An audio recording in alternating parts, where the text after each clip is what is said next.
Right, I don't know what that was. I had to reset Rumble. I had to refresh. Now? I had to refresh the page, otherwise it weren't going to start. So that is completely nothing to do. We'll skip the spooky music because we missed 5 minutes of good content there. We were talking about the Great Vowel Shortage and John D. Rockefeller and Bretton Woods. Yeah. So I'll try and summarise it for those that weren't present to it. But long story short, John D. Rockefeller, US government, that's why they had a ration on the letter U, and Americans aren't allowed to use it in certain words like color and aluminum. And labor. I found labor. Labor. Why would you want to ration the word U? Because John D. Rockefeller wants all the U's. Yeah. Because they're sending all the U's to Israel. Yes, yeah. Well, John D. Rockefeller had his reasons, and one of them was basically like, I think it would be funny just to ask them. Oh no, that's a shit Indians make straws. Hemi, we're doing a show right now. You don't have to watch Hindus.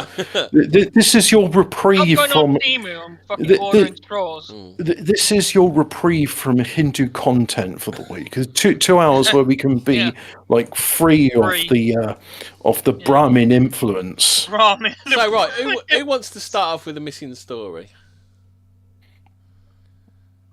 Oh, I was going to say words like iron, nickel, tungsten. They're all like sort of pre the great naming convention of elements. Aluminum, but it wasn't aluminum. Well, aluminum yeah, but you see, towards the end of the 19th century, scientists okay, all of these elements have to have ium at the end of it, like technetium, uranium, plutonium, aluminium. Yeah, technetium's used in nuclear medicine. It's good for giving out lots of beta radiation. I've spoken to so many people that think aluminum is actually a different metal to aluminium. Well, because they've heard it and they're like, I don't know what this shit is. What is this stuff that people keep talking It's the substitute they have to use in America. Yeah. Because aluminium's banned. I'm quite surprised it's not, because they really do try to poison their own populace quite a lot. They have a good go at it, don't they? They give it the good old college try, as I believe Americans say. Yeah. Yes. So who wants to kick off with a mysterious disappearance then? Oh, mysterious disappearances. I want to get close to you. Da da da da da da. Yeah. That's a no from Hobbit. Then. I'll take it to me then. Or you. I thought Fraser was going to do it. And it's like, Hobbit, you've done singing mysterious girl. But about mysterious disappearances. This isn't quite a disappearance, but it is. But it isn't. But it is. So a folk legend. I don't know what a folk legend is. Anybody know what a folk legend is? What, as opposed to a substantiated? Oh, well, actually, I do know what the difference is, Hemi. Thank you for asking. So you see, a folk legend is things the folk believe in. Yeah. Like, don't drink the tap water; it turns you gay. Yeah. And they put chemtrails in the air to kill us all, and folic acid in the bleach, in the flour, in the water. They poison us with the food and drink. That's a folk legend. To be fair, at least our government isn't trying as hard. Did you see that thing I put in the other day about the milk? Do you know, Fraser? In America, they have an ice cream where you can run it under the hot tap for 5 minutes and it doesn't melt. Yeah, but it's not ice cream, is it? It's a science experiment gone wrong. It's Americream. Should we just call it Americream? Americream. Yeah. I mean, think about it, right? The weather's really hot out there, so if you had an ice cream that melted, they have really hot temperatures that are sometimes up to about 25. Exactly. I mean, you should think about it. They've engineered their ice cream to last longer in the heat, so. Yeah, the extreme heat of 25, where they're all dying. And when you want a fucking Mr. Whippy in the fucking Nevada desert, are you going to be sitting there thinking, oh, it's gone, it's melted already in 2 minutes?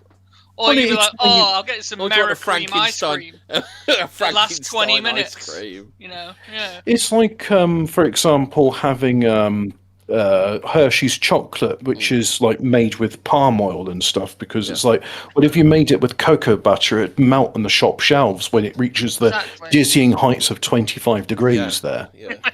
And sometimes hotter. Yeah. But rarely hotter. Exactly. It's all necessity to facilitate the survival of the American. Look, it's important to have potassium. Look, the thing is, governments, the US government and the UK government, very concerned about the citizens' health. That's why in America they fluoridate the water and put potassium bromate in the flour. And why our government has said, well, look, because about 200 births a year have spina bifida, we're going to have folic acid put into all the... Spina bifida? You mean spina bifida? You mean spina bifida? Okay.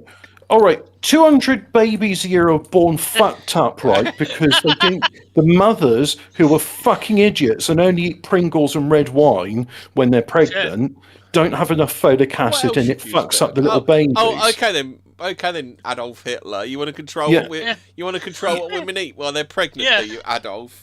Yeah, so literally the government's like, well, look, if we put folic acid into the wheat, into the flour, then sure, plenty of people are going to get colon cancer and prostate cancer, but 200 babies born a year will at least not have fucked up spines. I drink red wine and Pringles all the time, and I can only bend like backwards 45 degrees. Yeah. Well, that's because you've got scoliosis. Your resting angle's 25 degrees.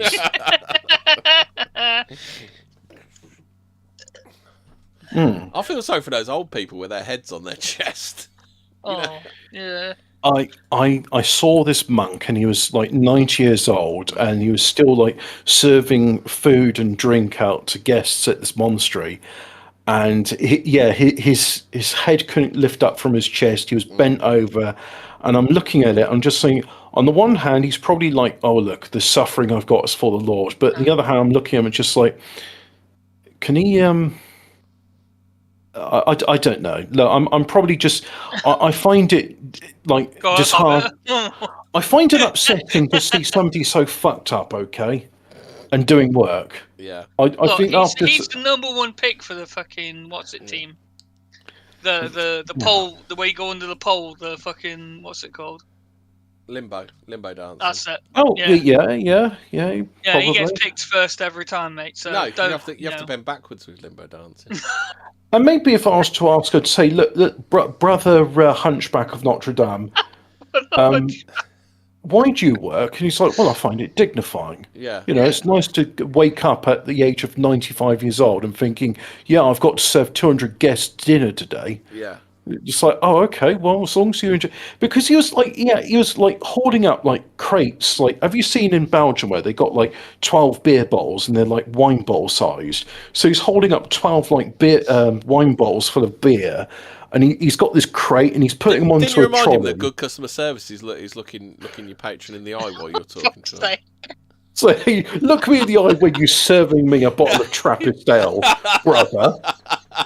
What would Jesus Christ think of you? Rude. How fucking rude. You're going, and then you see slamming down plates and bottles on the table. Does our Lord approve of that, dickhead? He's just challenged when he has to go get a passport photo. I'm just saying, he's... Yeah. I got a feeling, being a monk, he took a vow of stability, so he probably doesn't have a passport.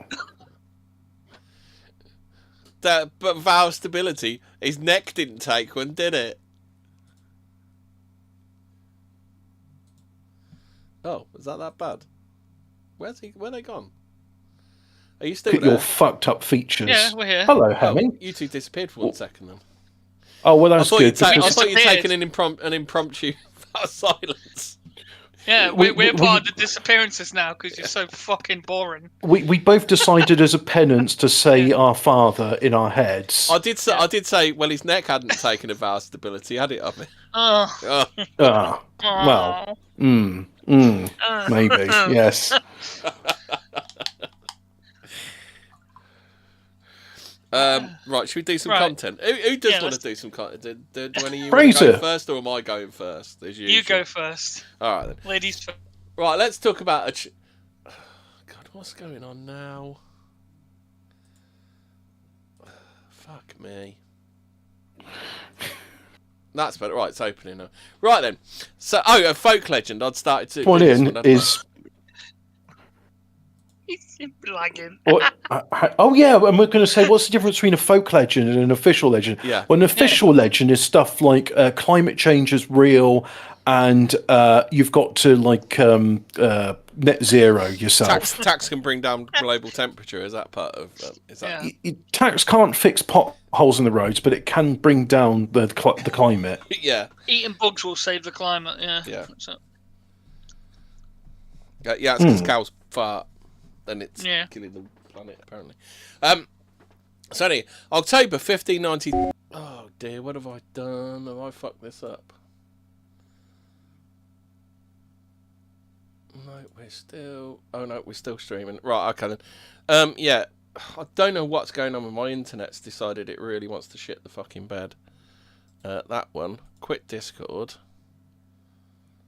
Close that down. Yeah, if you're watching Hobbit or Fraser, I'll be back on in a sec. Right, come on. Discord.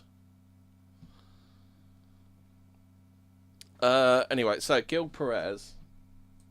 Right, so let's try this again. Them cool down. That'll be for a potato salad. Yeah, I don't know what was going on. I've just had to exit thingy now. Yeah, the streams are dead. They're all dead, I think. Might need to check on them. No, they're both working. Hobbit said they were buffering. And well, yeah, it was buffering on the YouTube, and on Rumble, it's just the placeholder video. Oh, is it? I'm saying it's telling me that it's excellent condition. Hold on, let me refresh. Well, I'm looking at the thing now, and it's YouTube's supposed to be excellent. I'm sure they it said that on the Chernobyl as well, but What, Chernobyl? It's not bad. It's not great. Yeah. Let's have a listen. Streaming that. Oh, here we go. Let's have a look. Well, it does seem to be. Well, it does say it's live though. I don't know what's going on tonight. It's not my fault anyway.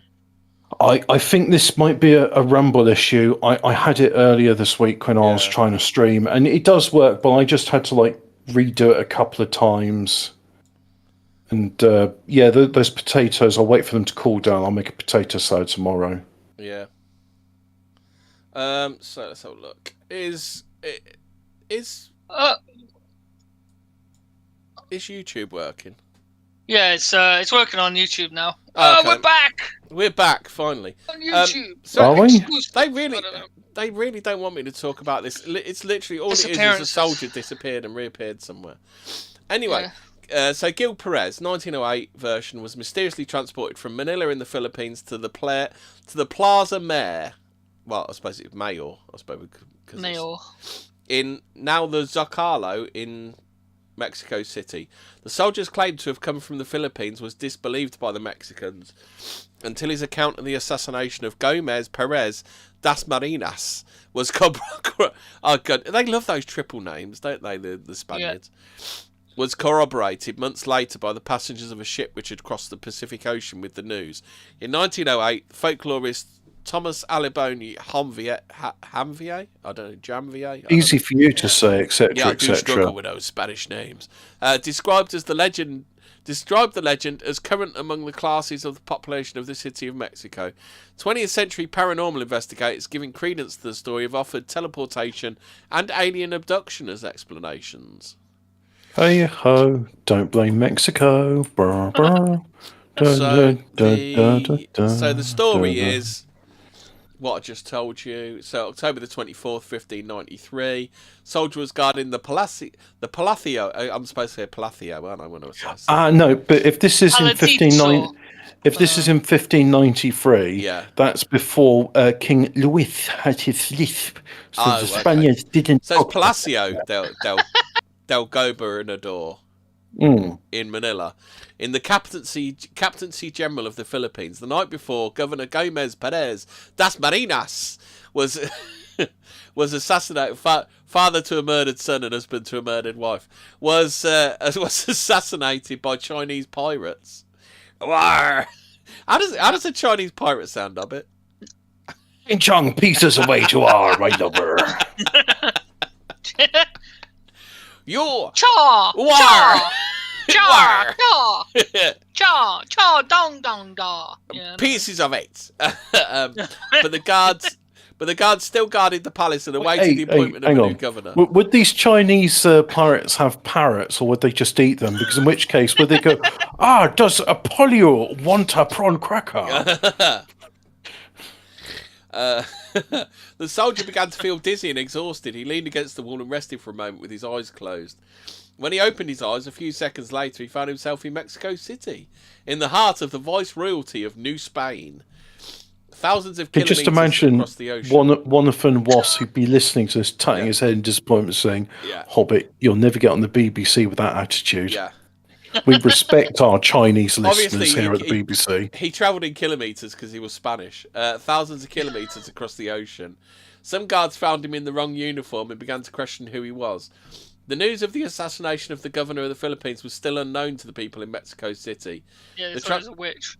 The transported soldier was reportedly wearing the palace guard's uniform in Manila and knew of his death. In fact, Perez das Marinas was killed at sea some distance from Manila.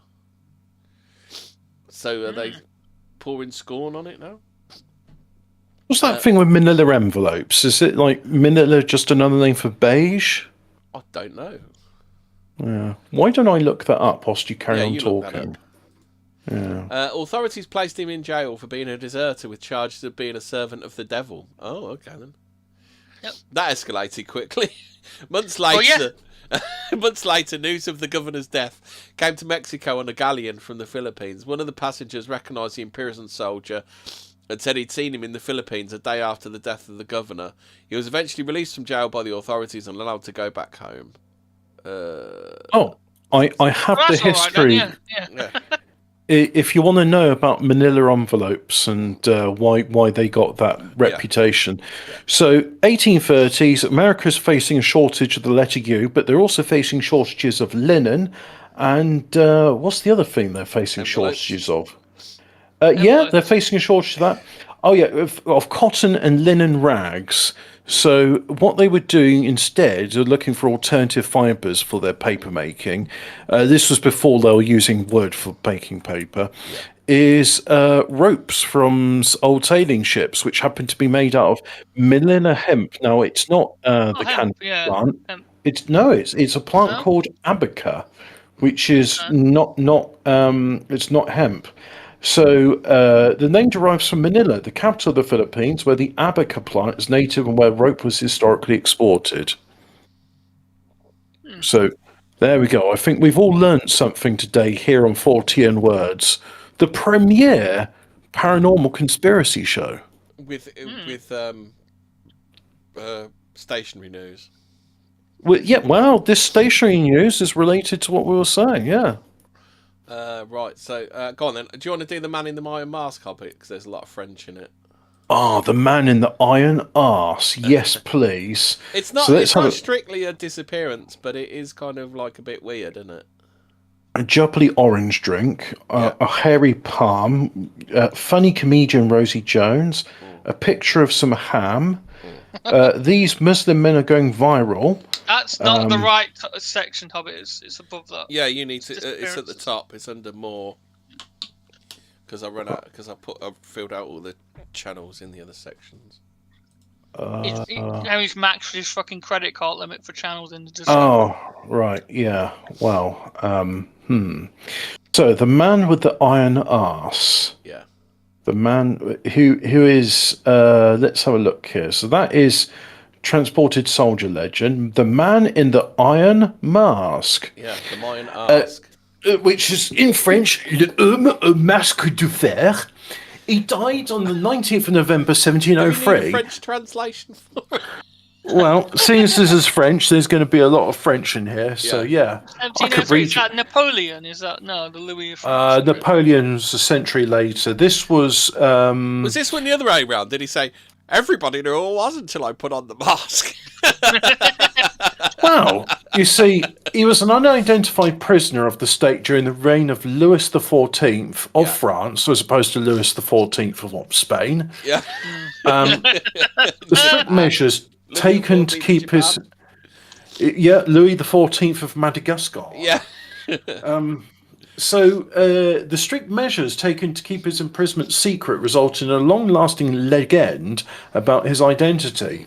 Warranted for arrest on the 19th of July 1669 in the name of Eustache Dauguerre, he was apprehended near Calais on the 20th of July. Or is that just like Biggus Dickus or something? Eustache Dauguerre is probably a real name, but there's not many people called Eustache. It would be like Eustace these days, wouldn't it? He was apprehended. Now, bear in mind, this is this was a 17th century name, so it's like, for example, we don't have many people called Titus these days, although one of the Cadbury sons was called Titus. Or Isambard. Isambard, that's another good name we've lost to time. Ahab, that's another one we don't hear. Or Tabitha. Yeah. My grandmother had a cat called Tabitha. Yeah. So, you don't have Peggy anymore, do you? No.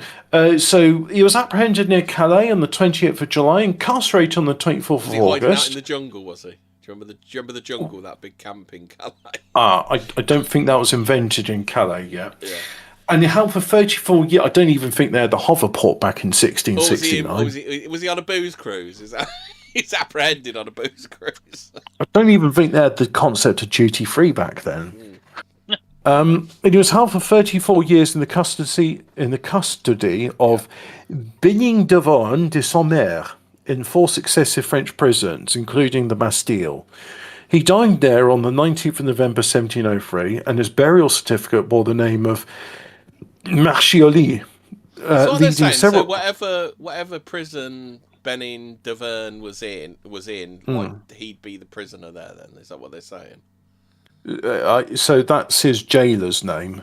Yeah, that's what I mean. Whatever prison he was working at, he took him with him. Mask would be there. Yeah. Yeah, he used this special charge, I'm guessing. So the certificate bore the name of Marchioli, leading several historians to conclude that the prisoner was Italian diplomat Ercole Antonio Mattoli. His true identity remains a mystery, even though it has been extensively debated by historians, and various theories have been... Isn't this the theory that it's like some Russian prince or something? It was Leonardo DiCaprio, wasn't it? I've heard of a film about this, wasn't there? Yeah. I think like is it like a wacky theory now? They thought it was some sort of twin brother of Louis XIV, didn't they? Yeah, exactly, something like that. Yeah. Well, his true identity remains a mystery. Because that's the only one that really makes sense. Because he's your brother, so you wouldn't murder him. But then, like, it's weird that they'd just imprison him and not let anybody know who he was. Like, that's because generally you just like have him assassinated, murder him, whatever. And do you want to hear the speculation as to what he could have been? So during his lifetime, it was rumoured he was a Marshal of France or a President of Parlement. Yeah. That's Parliament for Frenchies. He could have been the Duke of Beaufort, which, this has been a long time after Gilles de Rais, so don't worry about it. Or possibly a son of Oliver Cromwell. And some of these rumours were initiated by Saint-Mars himself. Yeah. Well, that's useful. Among the oldest theories is one proposed by French philosopher and writer Voltaire, who claimed in his Questions sur l'Encyclopédie, so questions about the encyclopedia, that the prisoner was an older illegitimate brother of Louis XIV. Other writers believed that he was the king's twin or younger brother. In all, more than 50 candidates, real and hypothetical, have been proposed by historians and other authors claiming to solve the mystery. I think the relative is the only one that makes sense, because otherwise you'd just like have them done for sedition or something. There's no reason you'd keep them alive. What are the reasons you'd imprison them for life and keep them alive? Like that. Even if it was a family member, back then they had no qualms about offering them, right? For like. The bastard son of the bastard brother of Louis XIV, possibly. That's why I'm saying it'd have to be like a twin brother or a close sibling, wouldn't it? Speaking of, makes sense. But then again, people would know from the start they were twin children, unless like the father hid it. Yeah, and he was like, "Oh, can you get all the nannies in one room and then shut them all or something?" Yeah. Well, that's been known to happen. So, well, speaking of illegitimate heirs, have you seen this theory saying that Prince William allegedly is the son of Jacob Rothschild? Oh no, I don't see it. He's like a spit of Charles, though, isn't he? He's got like the. How the fuck is it that you reckon that Bill Hicks is Alex Jones, but then you look at this guy and you go, "Oh yeah, no, there's no chance this is Jacob Rothschild." Sarcastic. No, not being sarcastic. No, genuinely, I can see. What? What the fuck are you smoking? What? Well, Harry's obviously not a Windsor, is he, in any way, shape, or form? But can you look at Jacob Rothschild and William and say they're not related? I will say there is a striking resemblance between Prince Charles and Prince William. King Charles and Prince William. I keep forgetting that he's king now. The nose is more pointed, isn't it? I was going to say that's what I'd say. I was going to say their ears and their countenance looks. He's also got the Windsor pattern baldness as well, isn't he? He's got the same sort of baldness as Eddie, isn't he? Yeah, but fucking wouldn't know about that. Rothschild. He's bald. Yeah, well, maybe, and here's a possibility, right, Fraser? Maybe Jacob Rothschild and Prince William are of the same family tree. Yeah. Maybe they are. Like, here's the thing, right? My uncle, God bless his, rest his soul. No, he's not. My uncle, God rest his soul, right? He looks a lot like my great uncle. And the resemblance is uncanny. And I asked my grandmother when she was alive about it, and she said, "Well, look, he is." And she told me what sort of uncle he was and what his name was and everything. But the main thing I took from it was he was a champion breeder of cattle, won numerous prizes, and wrote essays and dissertations on eugenics and breeding better bulls. Yeah. Because he said if you got a good bull, its characteristics will be passed on to any cow it breeds with.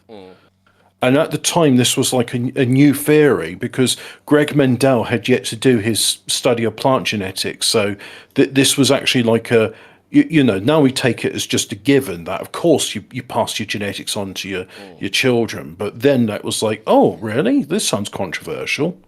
Oh yeah, but don't do it in humans. That's not allowed. That's bad. Well, it's about nurture, not unless nature. You're royalty, of course. Unless you're royalty or something, it's bad. Or if your name's Abdul.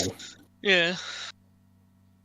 But yeah, no, it was an interesting thing. Anyway, the fact is, my uncle looks like the spitting image of him, and they're not.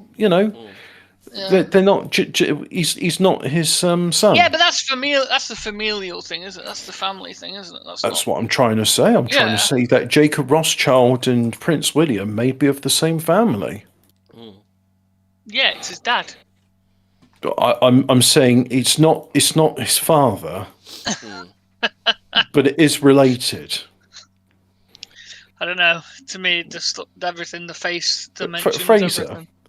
I'm not meaning to sound cruel with this because I am on the spectrum, but one of the things that autistic you were literally just saying that they were the same they were related. Like, no, I did say, I did say, well, I said, oh, have you noticed this rumor going around that he's the son of Jacob Rothschild? Now, I will say, people on the spectrum, I've been told, have a thing called face blindness, and they don't recognise people. Now, what? I'm not saying that's what this is, but also I am saying that's what this is. What is face? I don't recognise people. What are you on about? Yeah, you look at one person and you go like, oh well, Oh yeah, everybody looks the same. They all look like Down syndrome people to me. Yeah, that's right. Yeah, well, every chinky looks the same to me. So I'm not saying that to be racist. I'm just saying that because I've got face blindness and I can't tell them apart. Information Liz has cleared this up. He says you can't be related to people that aren't your dad. All relatives are your dad. So YouTube, I just need to explain this, right? Is it true your uncle works for Nintendo? Because that's what Interdimensional is saying. No, he worked for Sega. Now, YouTube, I need to explain this, right? Yeah.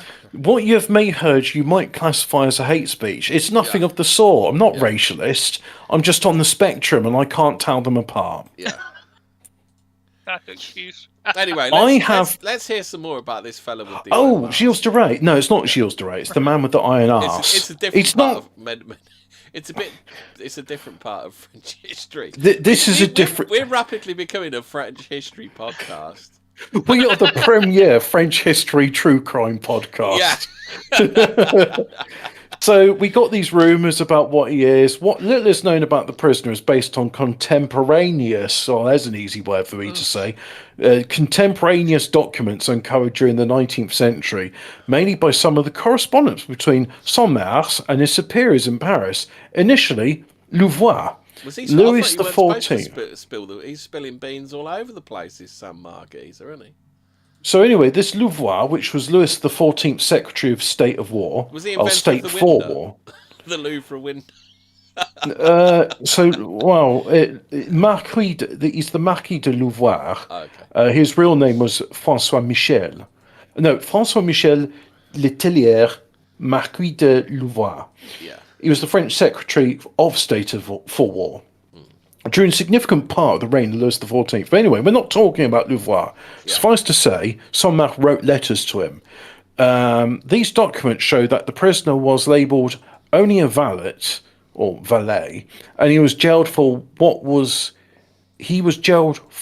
quote, what he was employed to do, end quote, before his arrest, and for, quote, what he knew, end quote. So he was jailed for what he was employed to do and for what he knew. All right, well, that clears matters up. Yeah. Legend has it that no one ever saw his face as it was hidden by a mask of black velvet cloth, later misreported by Voltaire as an iron mask. Oh, okay. Official documents reveal, however, that the prisoner was made to cover his face only when travelling between prisons after 1687, or when going to prayers within the Bastille in his final years of his incarceration. Modern historians believe that the measure was imposed by Saint-Mars solely to increase his own prestige, thus causing persistent rumours to circulate about this seemingly important prisoner. Oh, it was just banter then. It was just banter from Saint-Mars, was it? I'm not even thinking about what I'm saying. I'm just trying my best to read it without fucking up the words. Yeah. Oh, by the way, Hemi, Hobbit's like 20 million decibels higher than every other else. He always is. Yeah, is there a way we can... You tried. I've tried. Hobbit, I've tried. Speak I've quiet. tried, but I just can't do anything with it. Hobbit insists on eating the microphone. This is how I normally. And again, if I bring up OBS right now, I'll put you down to 80%. I bet. Let's see if that. So I'm on OBS right now, and I'm looking at my voice, and it's going all the way up into the yellow. Yeah. I don't know what that tells you, but You're loud.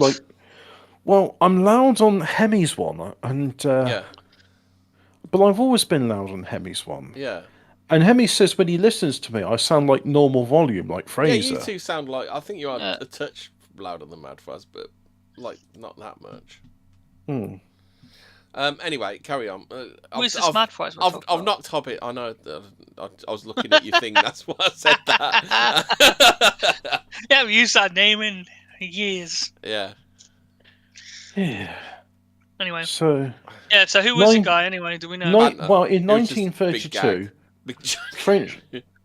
So in 1932, French historian Maurice Deviere proposed that the prisoner was Eustache Doguet de Cavoyer, a nobleman associated with several political scandals of the late 17th century. This solution, however, was disproved in 1953 when previously unpublished family letters. So there's some unpublished family letters were discovered by French historian Georges Montcrédien, who concluded that the enigma remained unsolved. Isn't that convenient? It just seems awful convenient. Like, oh yeah, here's some letters that haven't been uncovered for 350 years. I love the way that like history buffs they just can't go like we just don't have a clue. We've just got to go. Oh well, Saint-Mars was just doing some banter. It's just just a practical joke gone too far. He just did a practical joke for 34 years. Yeah. So he's been the subject of many works of fiction, most prominently Alexander Dumas's 1850 novel, the Vicomte of. Viscount. Bragelonne. Viscount. Well, no, it says Vicomte, Vicomte. He was fully Vicomte, was he? So he's the Vicomte of Bragelonne 10 years later. I'm sure that's meant to be Viscount. Oh, it's the third. It's the French version of that. It's the third and last of the D'Artagnan books, following the Three Musketeers 20 years after. Yeah. Oh. So it's a French Viscount. Okay. Yeah. So why is it everything else is in English and that bit is... Viscount actually looks like a French word as well, doesn't it? Yeah. Well, they're both French words. It's just we anglicised it. So anyway, the Viscount of Bragelonne 10 years later, the final instalment of his D'Artagnan saga. Woof, woof, woof, woof, woof, woof, woof. One for a roller and all for one run. D'Artagnan, you know what? In the three... No, Dogtanion, Hubbard. You said it. And the three Muskehounds. Yeah. Not I was going to call them Musketeers, but I really liked the lady... I like the spy. The spy was a cat, wasn't she? Weren't the spy a cat?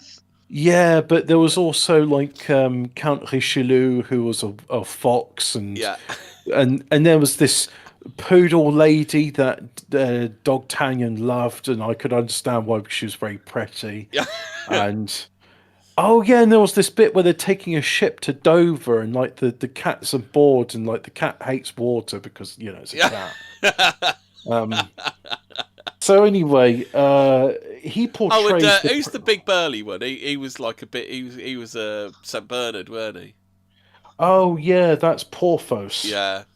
Yeah. Oh, here we go. This makes sense. So Alexander. No, sorry. Oh yeah, he is Alexandre. I just looked at the French spelling there. Alexandre. Well, he's just Alexandre. Yeah. They don't pronounce the E for some reason. I don't understand. I just look. I'm familiar with these words, so I know how they're pronounced. You don't understand it. I don't have a fucking clue why French is the way it is. It makes no sense to me. I'm sure it makes sense. Wow, it doesn't even make sense to them because I asked them questions about like, why is all water feminine except for Perrier, which is masculine? And they have no idea. Why is it they don't have a word for entrepreneur? Well, you know what? George Bush, he made a very good point about that. Yeah. So, anyway, Alexandre Dumas, he had the thing in his book where he said that the man in the black velvet mask was the identical twin of Louis the... Well, he's the identical twin of Louis XIV. Yeah, because that one with Leonardo DiCaprio, they went full iron mask, didn't they? They had him like welded into it or something, didn't they? Well, there's actually a bit in the book called "The Man of Mask of Iron," and he talks about all the existing theories at the time. Now, Wikipedia is using the term extant, but it's like, oh come on, can we just say existing theories of the time? Published in the 8th volume of his non-fiction Celebrity Crimes. Crime célèbre. This approach was adopted by many subsequent authors, and speculative works have continued to appear on the subject. Oh, no, I probably can't tie this into Michael Crichton, but Michael Crichton would do footnotes in all of his stories. Brilliant research. It's a shame he died so young because like his books are still pertinent to today. And even the films are good of his books, aren't they? Do you know there's I like the Andromeda Strain. There's a book he called, I think it was Next, and he talks about there was I think they did a film of that, didn't they? There was a man-made virus released in a lab in China, which got released into the world, and everyone was going into a lockdown, and they'll say they're using it as like an excuse, and he died shortly after that book. Yeah, weird. Oh, just a funny coincidence. Yeah. There's more stuff about that. The earliest surviving records of the masked prisoner from the 19th July 1669. Oh no, I've already said that stuff, haven't I? Yeah. Some masked other prisoners. Do you want to know about them? Even though they're known people and they're not disappeared people. Oh, but we ain't gonna know any of them are anyway, are we? Yeah. Well, I mean, there's one that I'm skimming through. There's one here. A Dominican monk nicknamed La Pierre was brought to Pignerol on the 7th of April, 1674. He was a swindler, dabbling in alchemy, who had abused the trust of several ladies at court, including the wife of Louis de Lorraine. Oh, so he's a bit like Rasputin. Was he the inventor of the quiche? Quiche Lorraine. No, you're confusing it. He'd abused the trust of several ladies at the court, including the wife of Louis de Lorraine. Yeah, that's it. I mean, the wife of... Did Louis Lorraine invent the quiche? Is that why he was so rich? You know what? Let's have a look at quiche Lorraine. I must answer this thing. I've always just assumed it's a region of somewhere. It's probably one of those regional dishes like Lancashire hot pot. Quiche Lorraine.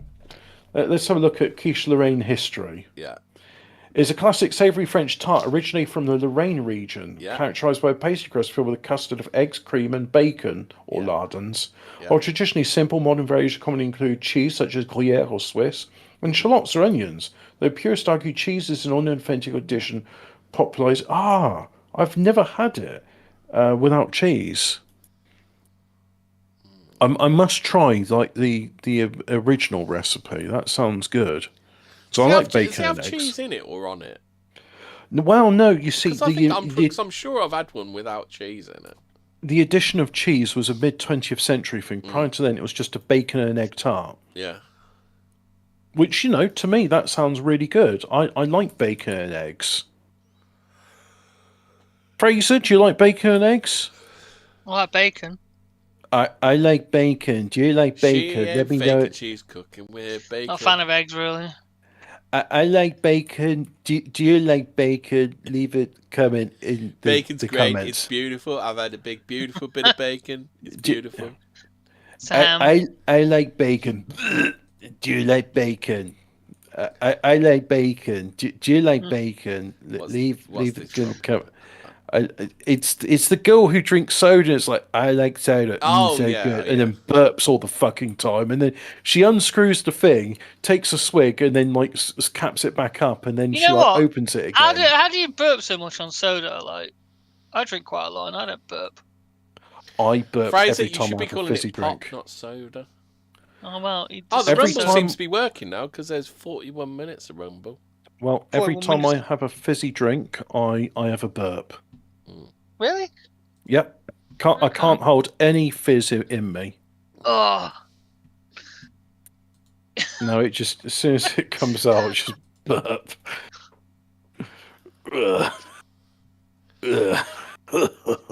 So this Dominican monk who swindled the inventor of quiche Lorraine. Yeah, and he was like, "Oh, I'm gonna make my own version with cheese in it." And then we're like, is that what it was? So he abused the trust by putting cheese in quiche Lorraine. Is how he abused the trust.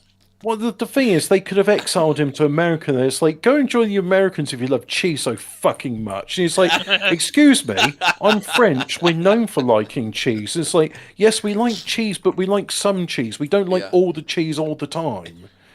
We don't just make things better by putting more fucking cheese on it. Oh, by the way, can we just have a brief aside, right? A lot of people say that the Japanese are good at cooking, and I would say on the whole, they probably are. Well, they're good at fancy cooking. Well, they're probably also good at simple cooking because a lot of the pot noodle they make is very simple stuff, but it's good. Yeah. Because they put a bit of ham and spring onion in it, and it's that's tasty. I'd like that, but. Like Japanese people, we need to have a word about pizza, right? Pizza is not a delivery vehicle for cheese. I know you look at Europeans and you go, oh, well, you put cheese on your pizza, therefore more cheese, more better. Yeah. No, at a certain point, it's no longer a pizza. It's literally just like fondue on a pastry base. What about those weird pizza pies that Yanks make? Where they it's basically like a pizza quiche, isn't it? This is what I'm wondering with the Japanese. Like, where are they getting their pizza influence from? Is it Italy or is it Spain? I think it'd be the Americans, wouldn't it? Yeah, the bases. Yeah, but the thing is, the Japanese are quite happy to go to these other countries like Germany and Italy to learn how they do stuff. I love a good Chicago town pizza. What's wrong with that? No, the Americans do this weird thing. They call it a pizza pie, where it's just... Yeah, it's a Chicago town pizza, right? No, it's worse than no. Fraser, imagine a lasagna on a pizza base. That's what a pizza pie is. I think you're speaking Fraser's language now by explaining it that way. You've just made him want it more now. Yeah, but you see that. Well, imagine a Finder's crispy pancake, right? But it's a pizza, and it's swimming in a vat of olive oil. Nice. And you see, I've seen the straight into my veins. Well, this is the thing. Look, Fraser, I like fat too. This is why I'm fat. But there's a happy balance between fat and the things used to convey fat, like chips. Chips are a perfect ratio of fat to potato. Yeah. And there's too much fat in the Japanese pizza, and it's not right. And Japs, you're not supposed to deep fat fry the pizza base in olive oil. Okay. Deep fat frying it. Ugh. No, that's a bit wrong. That's too far. Well, but I've seen it. They literally put like the pizza in this like frying pan. Yeah. Cover it in like drown it in olive oil, and then they put these slabs of cheese all over it, and then stick it back under the fire. And I'm just like, well, you've made fondue then. And it's like, look, I even like fondue.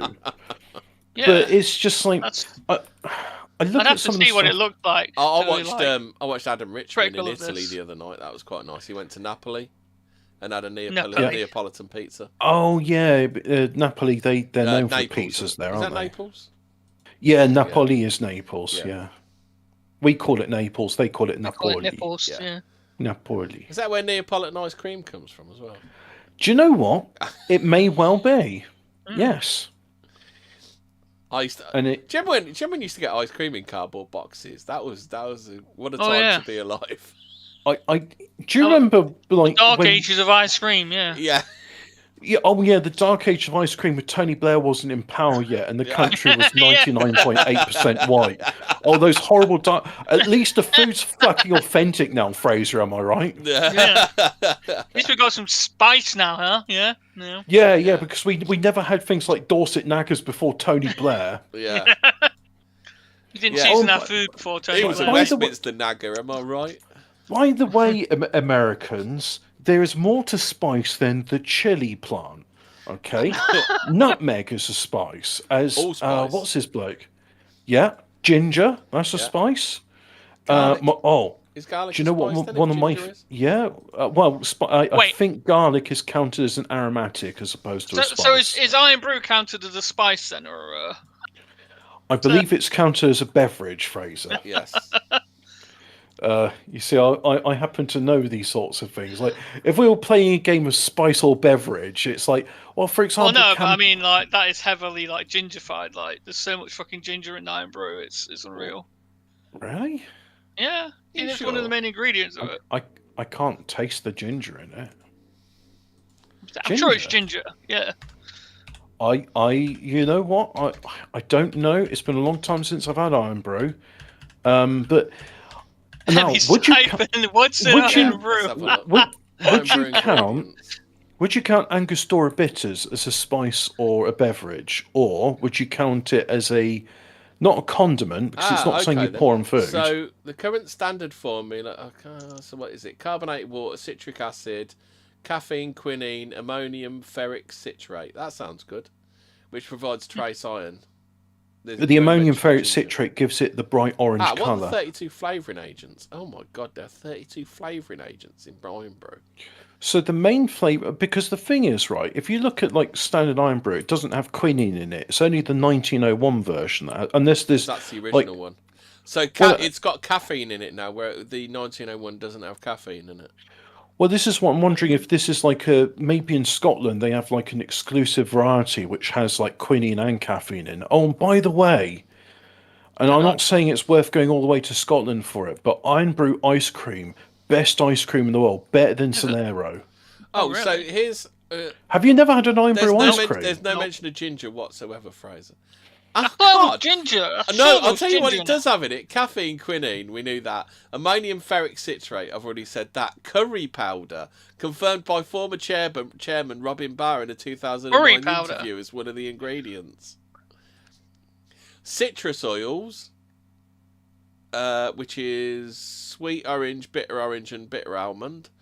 Orris root, suggesting in historical recreations for a floral note.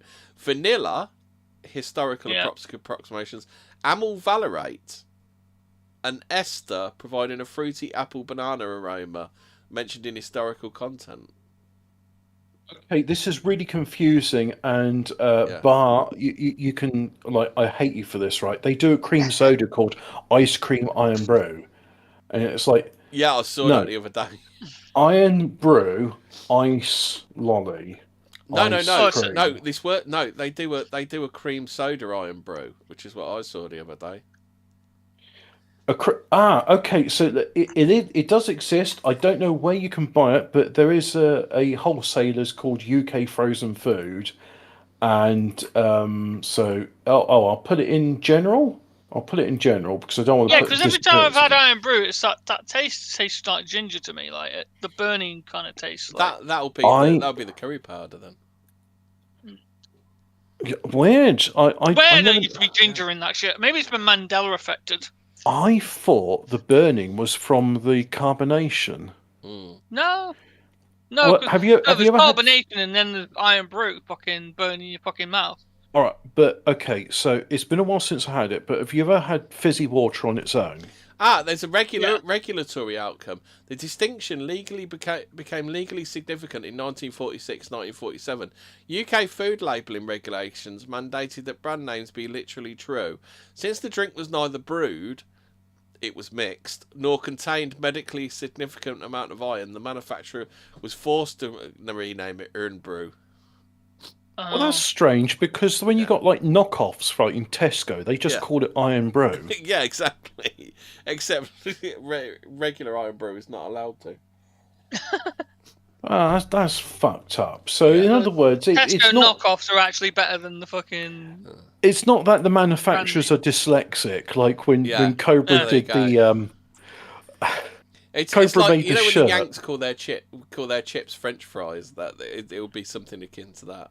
Well, no, okay. Do the Americans know what a steak cut chip is? What do they call a chip? What do they call a proper chip? Because a French fry isn't a chip, is it? Well, you see, this is the thing. Like, because I would agree with the Americans. I am playing devil's advocate here. That. Yeah. What they call a French fry is a julienne cut potato. No, because it has corn in it, doesn't it? A French fry is like a legal entity, isn't it? Right, but what I'm saying is, if you cut a potato and you julienne cut a potato and you fry it, that's the shape and size of a French fry. Yeah, but Yanks can't just cut something up and fry it, can they? Okay, look. All of that aside, we're talking about shapes here. We're not talking about the recipe. And I'm saying the shape itself is called a julienne cut potato, and a julienne cut potato. Not Americans, they struggle with French even more than we do. So they call it a French fry because it's like, well, look, julienne cut means French, right? So we'll just call it a French fry. It's a French fried potato. But a steak cut chip, I think the Americans do refer to it as a steak cut chip. So, like, if they're talking about fish and chips, which is popular over there, by the way, they will refer to that as a steak cut chips or steak cut fries. Oh, did you know French fries generally have fewer calories, carbs, and fat per 100 gram compared to potato chips, due to the lower surface area to volume ratio of thicker cuts? However, British chips, being thicker, may absorb more oil, though they are considered less calorie dense than thin American chips. So somehow, despite being smaller, American chips have more calories. Like, they're just I've got to say, I do feel sorry for the Americans, the slop that they have to eat. The other day, I was like, they say, the maximum allowance of calories in a day for a man is 2,200. Yeah. And So I was like, okay, what is like 2,200 calories? And it's like, well, the answer is it's 2 11-inch margarita pizzas and 2 or 3 pints of beer, depending on what beer you're having. Yeah. Spoons. Oh, okay then. Yeah, like, Friday I can't be asked to cook for myself, and I don't always want fish and chips. Yeah. So, a cheese pizza is fine. I'll have that. Right, okay. Should we start talking about some spooky stuff rather than... Fraser, it's your turn. We've done... I can't believe it's not Gilles de Rais, so it's... do I get to Casper Hauser. Well, you can choose one if you want. You don't have to use that is basically part 2 of fucking The Man in the Iron Mask. You think so? Yeah, it's just a guy who lived in the cell. That's it. I don't know. Let's do the Count of Saint Germain then, shall we? Yeah. Let's do this. So I think it's actually more to do with... I don't know whether it's like the whole thing. I think basically it's like Final Days and Death that you want to skip to for that one. Oh, right, okay. Otherwise you'll be doing pages and pages. Holy shit, yeah. He got up to a bit. He got up to a bit, the old boy. The old lad, right, okay. Yeah. Where do we start? Fuck. Death? Do we start in these final days? Let's do Final Days. Right, okay, let's skip to Final Day after we do the intro. Yeah. Okay. Death. Yeah, tell us who he is and then go skip to Final Days. And then tell us about his death. Death. Death. Death. Fuck. Oh, wait, do you want to do this one? I'll do it. I'll do it, Frank. No, it's fine. He's just interrupting. Like a fucking... I just think it's very important you tell us about his eventual demise. Death. Right, okay, so the Count of Saint Germain, French Comte de Saint Germain. Is he alive, Fraser? No. He passed away. He's dead. He's dead. Bread. Was it in straightforward circumstances? Yeah. Actually, read on, Fraser. You might be able to beat CFO Hobbit. So, he was either born in 1691 or 1712. No one quite knows. And his death was in 1784. They know that one, though. Yeah. Okay, so whose real name and origins remain unknown. As a European adventurer who had interests and achievements in science, alchemy, philosophy, the arts, he rose to prominence in the European high society of the mid-18th century. Due to his works and interests, he associated himself with some of the most prominent figures of the era, including Giacomo Casanova. I know who this guy is, actually. Voltaire and Wolfgang Amadeus Mozart. God, he got around, didn't he? Fucking hell. Yeah, knew some people. He's like the French version of Forrest Jeffrey Gump. Epstein. Yeah. He's a French Forrest Gump. I met this guy, his name was Wolfgang Amadeus Mozart, and he said, "Do I like eine kleine Nachtmusik?" And he gave Casanova dating tips, and he gave Mozart music tips and Voltaire philosophy tips. Yeah, that's it. Yeah. Is this guy the King Cobra JFS of his time? The Count used a variety of names and titles, including the Marquis of Montferrat. Marquis, Count Bellemare. Is that I like my fate. The Marquis of Montferrat. French. Yeah. Marquis of Montferrat. Knight Schroding. Cavalier Schroding. Yeah. Count Weldon. Knight. Yeah. Count what's that say? Slothikoff. Yeah. Manuel Dion. This guy's got like fucking 9 names. Yeah. Gaff Tazagori. Yeah. And Prince Ragacy. Yeah. Depends. I do struggle with those French names, with those Russian names. He appears to have begun to be known under the title of Count of Saint Germain during the early 1740s. He's said to have made a far-fetched claim, such as being 500 years old, leading Voltaire to dub him the Wonder Man, and that he's the man who dares not die. Yeah. And who knows everything. Hobbit, so is he dead? He might not be dead, because he's the man who does not die, according to Voltaire, mate. Yeah, I've come across this guy before. 500 years. I'm 500 years old, guys. Yeah. Maybe he is. Dun dun dun. Let's do the origins then, shall we? And then we'll do his death. I got it. Count Origins. The background remains obscure. Nothing is known of certainty of his origins. Toward the end of his life, he claimed to be the son of Francis II Rakoczycki, The Prince of Transylvania. Oh, he's a fucking vampire. Yeah. Wait, is his name Racco? Racco. Yeah. Rakosi.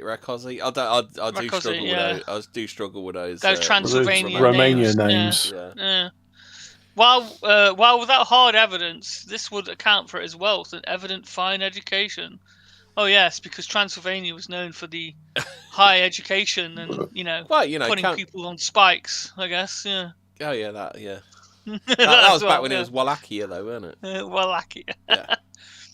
The will of Francis II mentions Leopold George, his eldest son, who was believed to have died at the age of 4. It has been speculated that this identity was falsified to protect against persecution from the Habsburgs. At the time of his arrival in Schleswig in 1779, he told Prince Charles of Hesse Castle.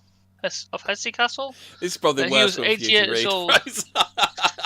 Making his birth 1691, when Francis II was 15 years old. Saint Germain was supposedly educated in Italy by Gain Gaston, and Grand Duke of Tuscany, allegedly his mother's brother-in-law. He believed he'd be a student of the University of Siena. Throughout his adult life, he deliberately concealed his actual name and origins, using multitude of pseudonyms in different places he visited. Okay, so let's skip down to where you missed the best bit. The Marquis de Crecy, Cressy, I don't know. I wasn't reading that. Declared that Saint Germain was an Alsatian Jew. Woof woof.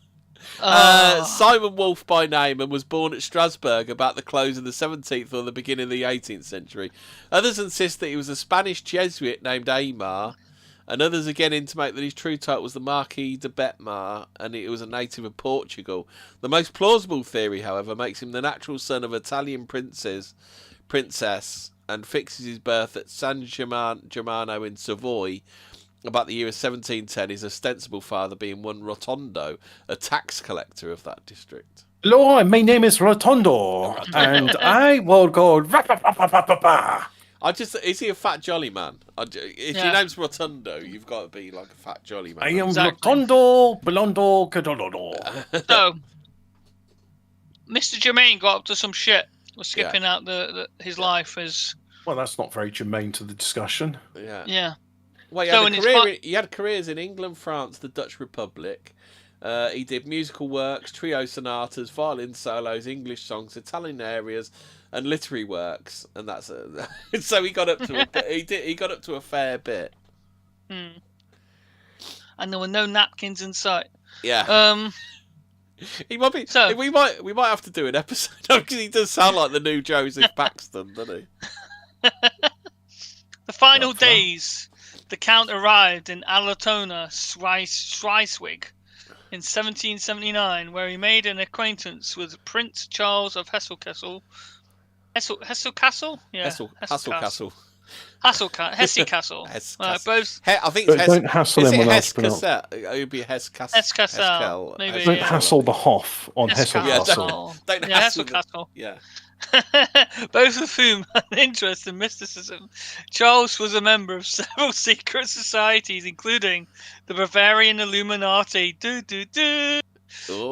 get around a bit. Oh, Illuminati confirmed. Yeah, Illuminati confirmed. And a secret society of Freesmiths. Not Freemasons. What are Freesmiths? Well, it's like a Freemason, but it's different, isn't it? It's a Freesmith. Splitters. Yeah, it's fucking the Judean front, People's Front, or the People's Front of Judea. Okay, well, let's take a segue onto the Ancient Order of Freesmiths. I thought it was called a segue. Yeah. Or Alter Oden de Frischmaid, the secret society originating in Europe during the Middle Ages. Since around 1864, the order has established an international membership, but it does not publicly disclose the number of current members. The order is against publicity and refuses media interviews. Is this one of those where Freemasons go up to them, they go, "You're a Freemason?"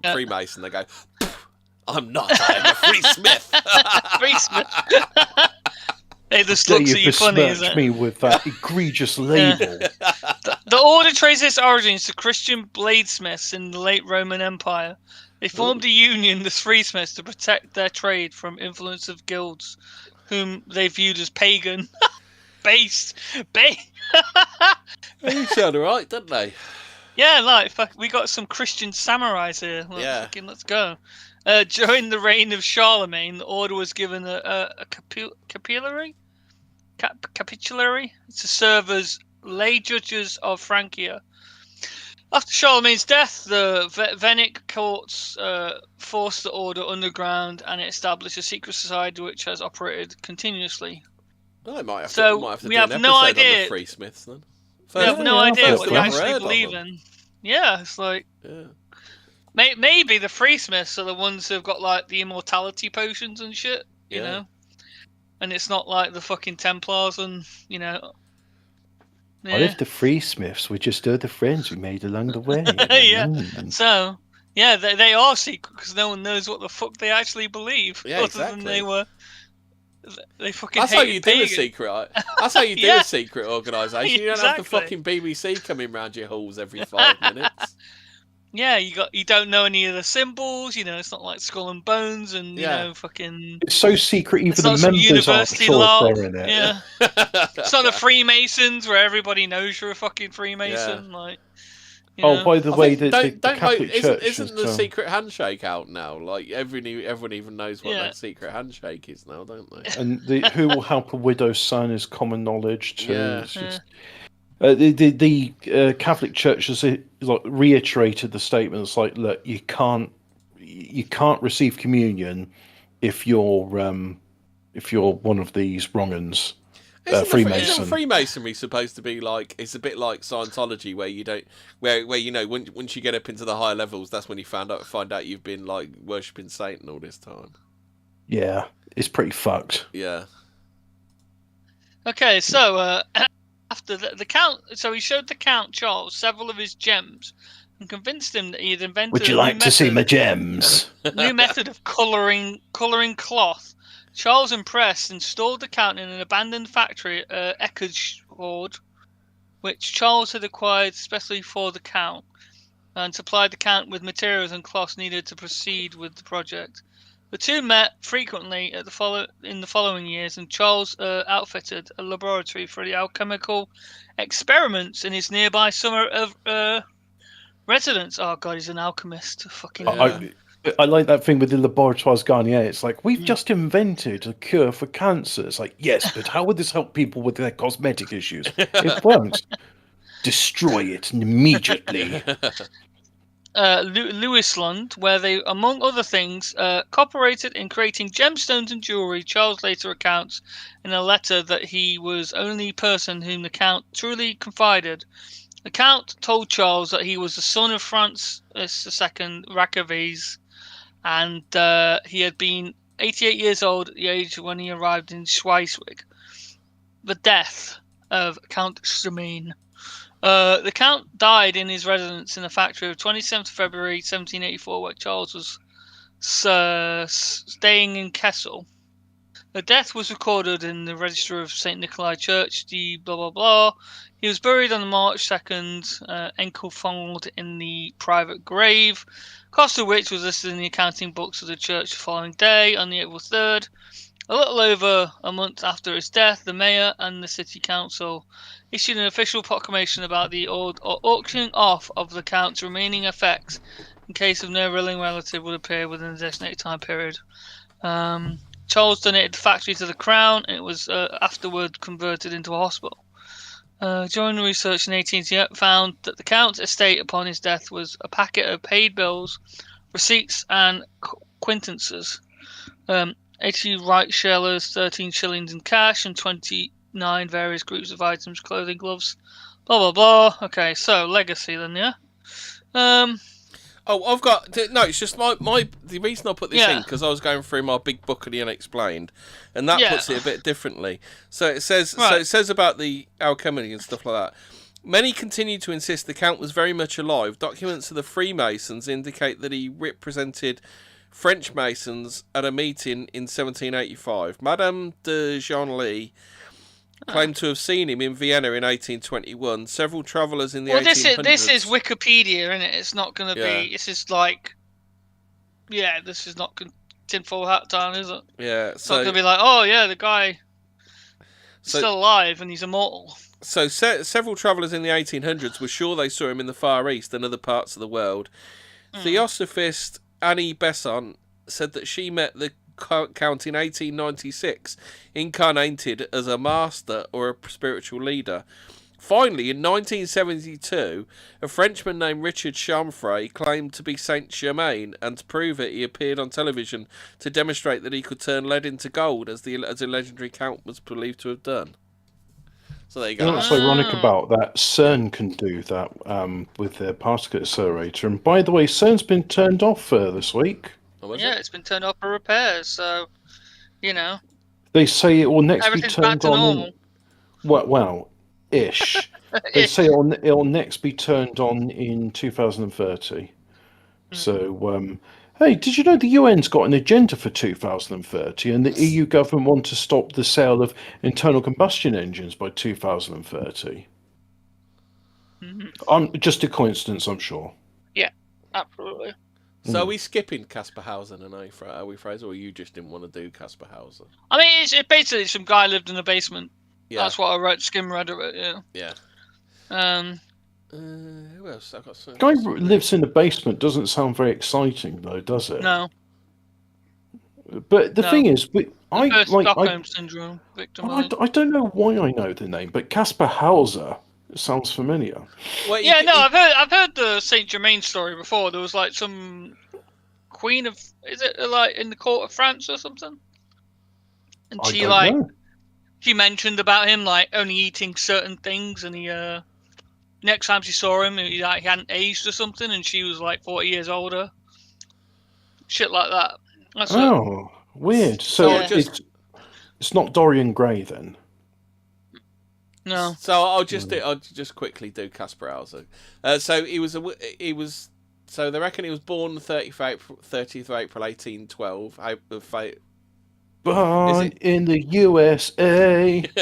That's your favourite year. Is it 1812 or 1814? Is the year, isn't it, Fraser?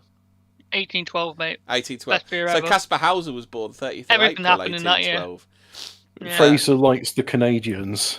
To the 17th of December 1833. He was a German youth who claimed to have grown up in the total isolation of a darkened cell. No, mate, that's when the walls started melting in 1812, Hobbit. Yeah, his claims and his subsequent death from a stab wound sparked much debate and controversy in both Nuremberg and abroad. Theories propounded at the time that identified Hauser as a member of the Grand Ducal House of Baden. Controversial happened in Nuremberg. He was the Grand Ducal House of Baden, they think. Hidden away because of dynastic intrigue. However, there are also allegations that Hauser was an imposter. In 2024, a scientific study ruled out Hauser's princely descent by comparing mitochondrial DNA to haplotypes within the House of Baden. So there you go. So in 1828, haplogroups, eh? 1828, Hauser, then a teenage boy, was found wandering the streets of Nuremberg. He obviously hadn't found himself a ping pong table, had he? Carrying two letters. The first letter was addressed to Captain von Wessenig, commander of the 4th Squadron of the 6th Cavalry Regiment in Nuremberg. Its heading read, I do struggle with that German. It says, from Bavarian... My name is von der Wienerberg, and I have a letter to tell you, my commandant. This is how people from Baden-Württemberg talk. So he said, from the Bavarian border, the place is unnamed, 1828. Wow, that's a great letter, that, isn't it? Cool. So the anonymous author of this letter said that he had assumed the custody of Hauser as an infant on the 17th of October 1812. 7th of October 1812, the author said he had taught him reading, writing, and Christian religion, but never let him take a single step out of my house. The letter stated that Hauser would like to become a cavalryman as his father was. The letter invited von Wessenig to take in Hauser or hang him. You know, you can take him in, you can hang him. It's up to you, really. I don't know. Wow, that escalated quickly, didn't it? As the eminent late King Cobra JFS would say, it's no skin off my shoes.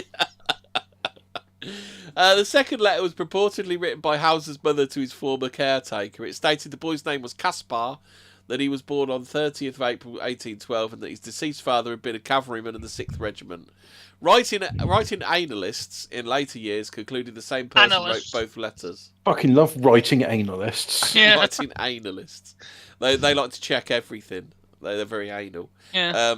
They check them deep and thoroughly. Yeah. The line from the letter, he writes by handwriting exactly as I do, led them to assume Hauser wrote both of them. Oh, yeah, speaking of which, next time I'm over at Emmy's, I'm going to handwrite him a letter so he can see that I don't have David Lammy's handwriting. For some reason... Why have you seen David Lammy's handwriting and copied it? Well, you know what? If I was that good at forging, I would have been done for identity fraud by now.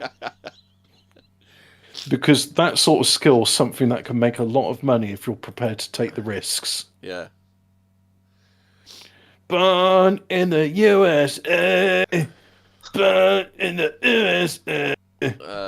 That's such a crap song. 17th of October 1829, Hauser was found in the cellar of Dalmer's house. Must be the bloke who took him in, so he didn't hang him then.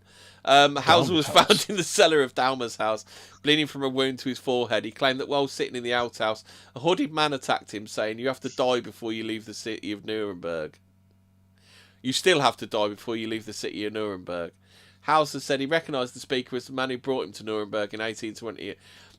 It's all a bit far-fetched. I think he was a bit of a mentaler. What do you reckon? Also, if I was German, I'd be like really autistic about it. It's like, how can I do this? This is not possible. Yeah. If I'm dead, how am I to leave this town? Yeah. How can I leave if I'm dead? I cannot do that. It's not JFK rapey. It's Caspar Hauser. Yeah. Mm-hmm. That's a different foreign. That's a different. Yeah. Did Caspar Hauser drop his wife off in the woods? Look, occasionally wives need to go and wander into the forest without their husband. Fuck. And as the RCMP said, I am very smart and clever. So they think he cut himself. They think he did it himself. On 3rd of April 1830, a pistol shot went off in Hauser's room at the Bieberbach's house. Are they relatives of Justin Bieber, are they? His escort hurriedly entered the room and found him unconscious, bleeding from a head wound. Quickly reviving, Hauser stated he climbed on a chair to get some books from a shelf. The chair had fallen and he reached to grab something to stop his fall. By mistake, he grabbed a pistol hanging on the wall, which discharged. The old falling off the chair and discharged a pistol story. Everyone's heard that one, haven't they? Yeah. So then they booted him out because he was a dickhead. Lord Stanhope took him in. So Stanhope. I'd be confused with Douglas Stanhope. Yeah. Doug Stanhope took Hauser to Hungary on 2 trips, hoping to jog the boy's memory. He claimed to remember some Hungarian words and had once declared that a Hungarian Countess Matheny was his mother. However, Hauser failed to recognise any buildings or money. Well, he would, wouldn't he? Because he was kept in a room for all his life. Well, that doesn't prove anything, because he was kept in a room all of his life. That's his story. Oh, you don't recognise these places you have never been to? You never been to because you were kept in a fucking cellar? What? These Germans seem a bit sceptical, don't they? Yeah, but like he's already established the thing where he doesn't need to know any of this stuff because he was kept in a cellar, weren't he? Yeah. Oh, well, that's what you'd like them to believe. Yeah. Failures of 2 Hungarian trips led Stanhope to doubt Hauser's credibility. So in December 1831, he transferred Hauser to a schoolmaster named Johann George Meyer in Asenbach. So then he lives with Meyer. Meyer was a strict and pedantic man who disliked Hauser's excuses and apparent lies. So at this point, Hauser's wearing his hospitality very thin. Hauser was thanks, Hauser. You're wearing my patient's thin. Yes. Hauser was employed as a copyist in the local law office. He got some good gigs for a fucking retard liar, didn't he? Still hoping that Stanhope would take him to England, Hauser was dissatisfied with his life in Ansbach. When von Feuerbach died in 1833, Hauser mourned his loss. However, some authors point out that von Feuerbach had lost his faith in Hauser by the end of his life. He wrote a note saying, Caspar Hauser is a smart, scheming codger, a rogue, a good-for-nothing that ought to be killed. Whoa! Whoa! Maybe you should have hung... words there. Well, I mean, that's incitement. That's a hate crime. Yeah. Yeah. However, there's no indication that von Feuerbach already seriously ill. Hauser know these feelings. This story is actually better than I thought it was. On 9th of December 1833, Hauser and Mayer had a serious argument. Stanhope was expected to visit Ansbach at Christmas, and Mayer stated he did not know how he'd face him. 5 days later, on 14th December, Hauser came back to Mayer's house with a deep chest wound. He claimed to have been lured to the Ansbach court garden, where a stranger stabbed him while handing him a purse. Ooh, la-di-da. Handed him a purse. He was eager for authorities... over a fucking purse. What a pansy. Yeah. It could have been worse. No, a bum bag. No, the stranger handed him and gave him a purse. Yeah. Look, it's my first mugging. I'm not very good at this. Excuse me, Herr Hauser, here is your purse. Oh, thank you kindly for the purse. Now I must stab you, as it is our custom. Yes, that is true. You handed me the purse of mugging. I must now be stabbed, according to German tradition. Yeah, it's my first robbery. I'm a bit confused. He was eager. This is the way mugging is done in Germany. You will not understand German etiquette. There's a form, is there, to be stabbed, is there? Yes, you must hand the person the purse of assault. Yes. A purse of assault. He was eager for authorities to find the purse he'd left behind, but did not ask about its contents. As he progressively deteriorated, Hauser muttered incoherently about writing with pencil. Hauser died of his wound 3 days later on the 17th of December. When a policeman searched the court garden, he found a small violet purse. Ooh, purple. Yeah, purple, I bet. Purple. Containing a penciled note in Spiegelschrift, which is mirror writing. I don't think our audience would appreciate these references I'm making. They're a bit obtuse. Esoteric. Yeah. Yes, quite. Have you ever heard of Spiegelschrift, Hobbit? Which is mirror writing. Spiegelschrift. I have it all the time. It's lovely. Meine Spiegelschrift is fertig, ja? The message read in German. That is good. This is translated from the original German. Hauser will be able to tell you quite precisely how I look and from where I am. To save Hauser the effort in the original German. To save Hauser the effort, I want to tell you myself where I come from. ... I come from ... the Bavarian border ... on the river ... I will even tell you the name MLO. Boomers love doing ... dots with their writing. I don't know. Is this part of the code? The inconsistencies in Hauser's account, not Hauser being inconsistent again. Nah. Led the inconsistent Hauser up to no good again. His usual dirty tricks, Hauser. Oh God, this gets worse. Hauser's account led the Ansbach Court of Inquiry to suspect he'd stabbed himself, and then invented a tale about being attacked. The note in the purse contained a spelling error and a grammatical error, both of which were typical for Hauser. What a fucking spacker. Is it a bit like that faux pas where David Ramy wrote a letter claiming he was being death threatened, hate crimed against, and then someone says, "Yeah, but why has it got the official members of Parliament left heading on it? Yeah. And why was it posted from the 10 Downing Street post office box? Oh, well, obviously to try and set me up. And also, why is it in your handwriting, David Lammy? The note. Shut up. Stop the being note racist. Itself was folded in its specific triangular form in the way in which Hauser typically folded his letters, according to Mrs. Meyer. The forensic examiners agreed that Hauser's chest wound might have been self-inflicted. Many authors believe he wounded himself again to revive public interest in his story and to persuade Stanhope to take him to England. However, this time... Give me attention. I know, let's stab myself in the chest. Oh, well, it's me. I've been stabbed about the chest again. Yeah. However, this time Hauser fatally injured. He was such a spacker, he killed himself. Wow, he was really like, look, I've got to make this look convincing. I'll just stab myself in the jugular. And, oh God, that's a bit more blood than I was expecting. Yeah. I feel quite faint now. I'm just gonna have a lie down. Lie down. It was like Stu and Thingy from the end of Scream, weren't he? Where he just fucking stabbed himself. Stabbed himself too deep. Oopsie doopsies. Never mind. Stu and Billy, that was it. Yeah. So there we go. Excellent. Oh no! He even gets dabbed on in his autopsy. Friedrich Wilhelm Heidenreich, the physician present at Hauser's autopsy, claimed his brain was notable for its small cortical size and its few non-distinct cortical gyri, indicative to some. In other words, he's saying he's a smooth brain and it's small. Smooth brain. Hey, how you doing there, smooth brain?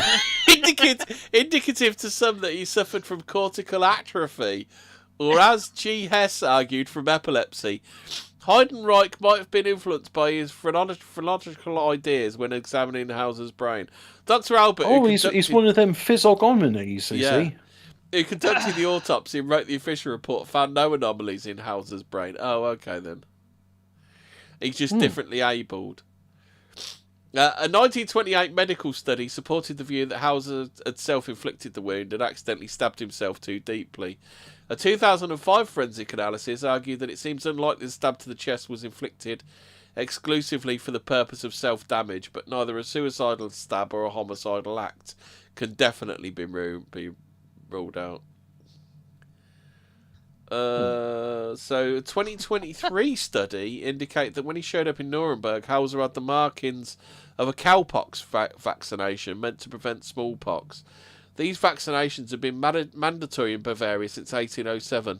The young Hauser would have to visit a vaccination site to get this, accompanied by an adult. This evidence further discredited Hauser's claim to have grown up without human contact. So there we go. So in other words, lying scumbag. Yeah. Didn't even dirty tricks, Hauser.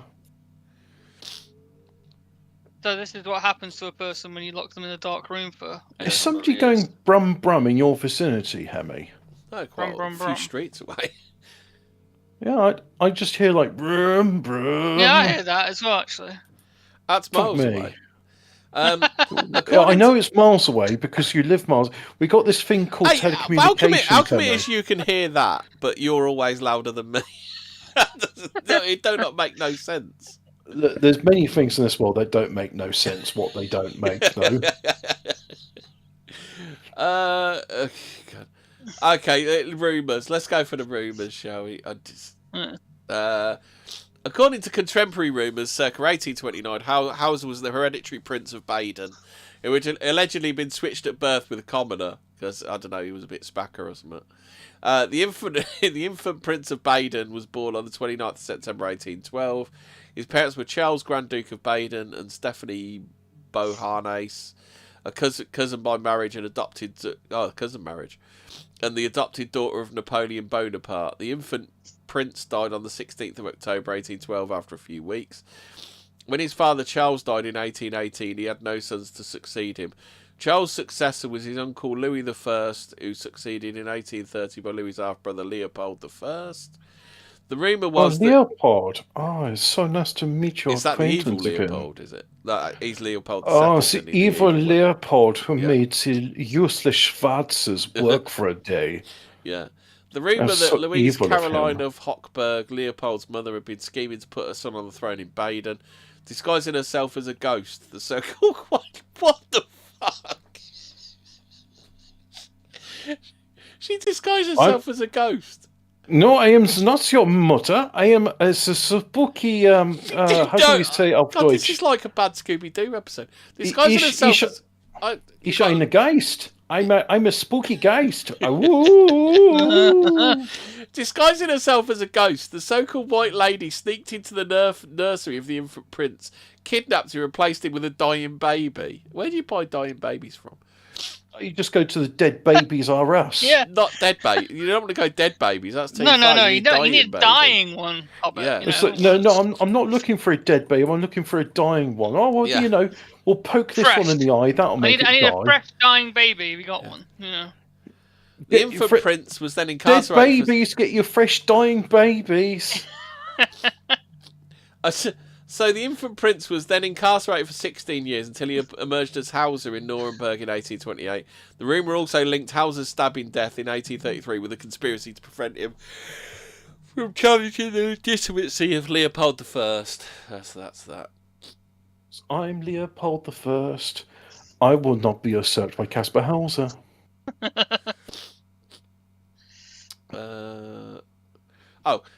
So I shan't read the other bit. Historian Fritz Tautz went so far as to write that the silly fairy tale, which to this day moves many pens, has found much belief, was fully disproved in Otto Missland's book, Letters of the Grand Duke's Mother, published in 1951.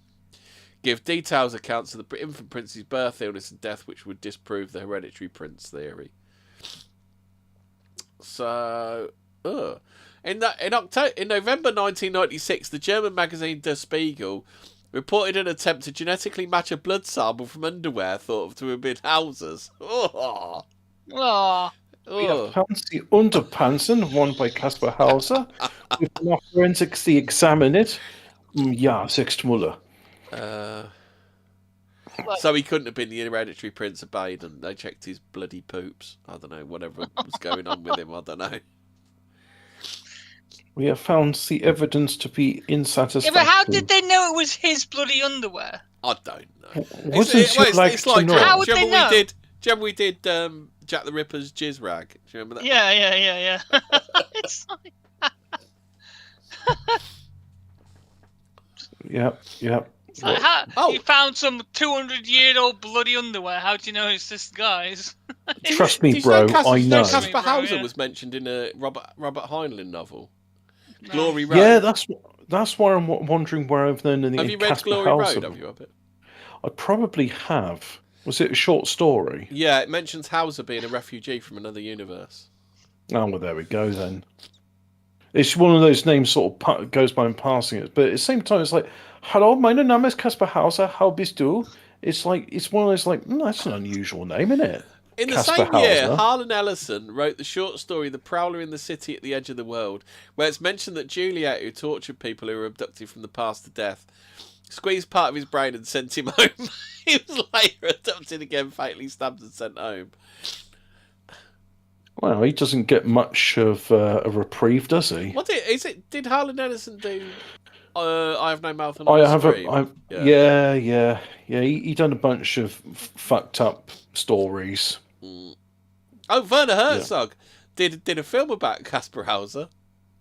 Yes, Werner Herzog was very interested in the character. Herzog. I am very interested in the Caspar Hauser. He was instrumental in my filmography. Yeah. No one understands why the penguin goes all this way, but he does. That'd be really, really fun, wouldn't it? A film done by him. What? Werner Herzog? Yeah. Oh yeah, I mean he does feel good family films. In a Caspar Hauser experiment, a non-human animal. What? So an animal that's not human. Yeah. As opposed to a human animal. A non-human animal is really isolated from its members of its own species in an attempt to determine which behaviours are innate. When applied to humans to investigate language acquisition, they are known as language deprivation experiments. Yeah. Funny enough, someone was talking about on Twitter the other day, and they were saying, the language that children, unexposed language, will say is Phrygian. And it's like, well, who are the Phrygians? Because have you ever heard of a thing called a Phrygian cap? No. It's a type of headdress. Right. I don't know much about the Phrygians. Let me just have a look. What are the Phrygians then? Phrygian. Yeah. Who are the Phrygians? That just makes me think of the Stygians from. I've misspelt Phrygian. Conan. Yeah. Nobody expects the Stygian Inquisition. Phrygian cap. So nobody expects the Phrygian Inquisition. Oh, the Phrygian cap, also known as the Thracian cap and Liberty cap. Is that like the Dutch cap? So the Phrygian cap was worn by Thracians, Dacians, Persians, Medes, Scythians, Trojans, and Phrygians. Yeah, I want to know, who are the Phrygians? The Phrygians were an ancient Indo-European speaking people inhabited central western Anatolia in antiquity. Oh, there we go. So they're an ancient people that were known to the Greeks.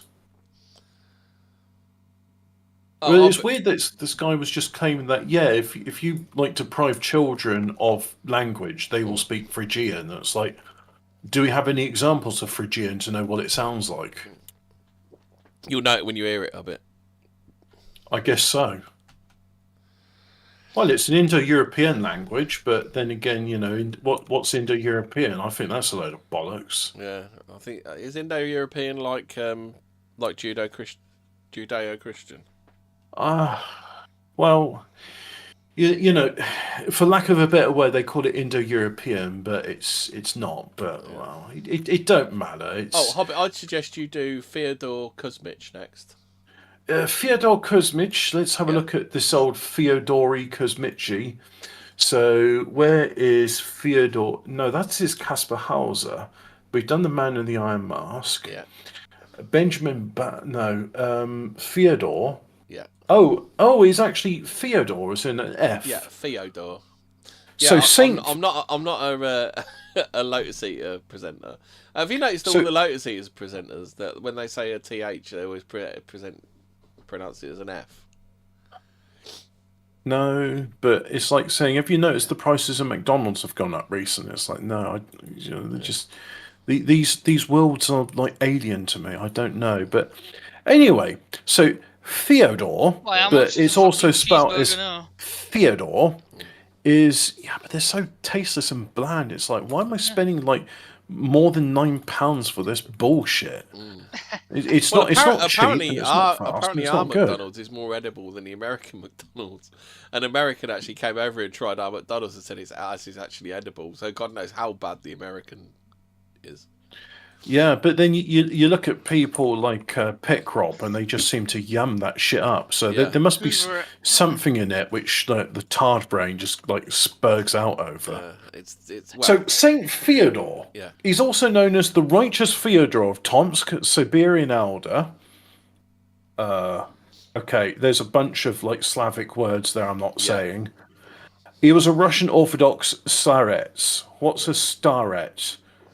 Come on, I need to know what this word is. It's an elder of anything. A starets is now, okay. So in other words, he's some sort of like Eastern Orthodox priest.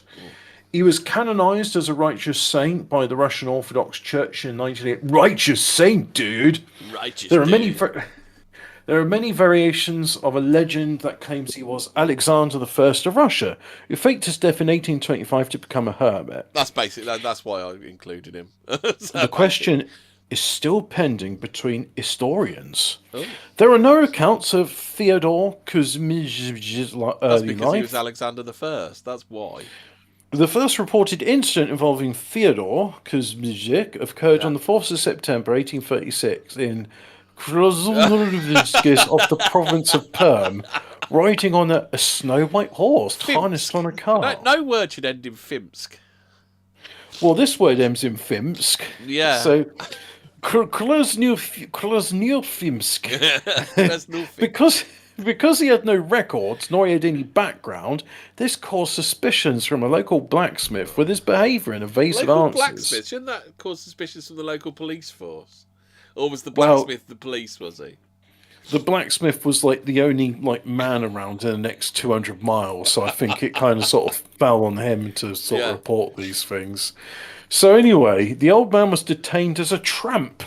There were traces of whip blows on his back, and he did not have any documents with him. On the September the 10th, his case was considered by the court. The detainee called himself 60-year-old Fyodor Kuzmich Kozmin. What? He said, they said, what's your name? And he said, yeah, I'm 60-year-old Fyodor Kuzmich. yeah, 60-year-old. It's just like, that must be a confusing name. How old are you? What happens when he turns 61? Well, then he's 61-year-old Fyodor Kuzmich. Is that his like peculiar thing where he just has to say his name at the start of his name, his age at the start of his name? Well, you know how it's been like some people's like, my name is John Smith and I'm 3.5 years old, and it's like, well, okay. So anyway, Fyodor Kuzmich Kuzmin. After that, this surname, like any other, was never called an elder. Could not. All right, whatever that mean. No idea. I don't understand this.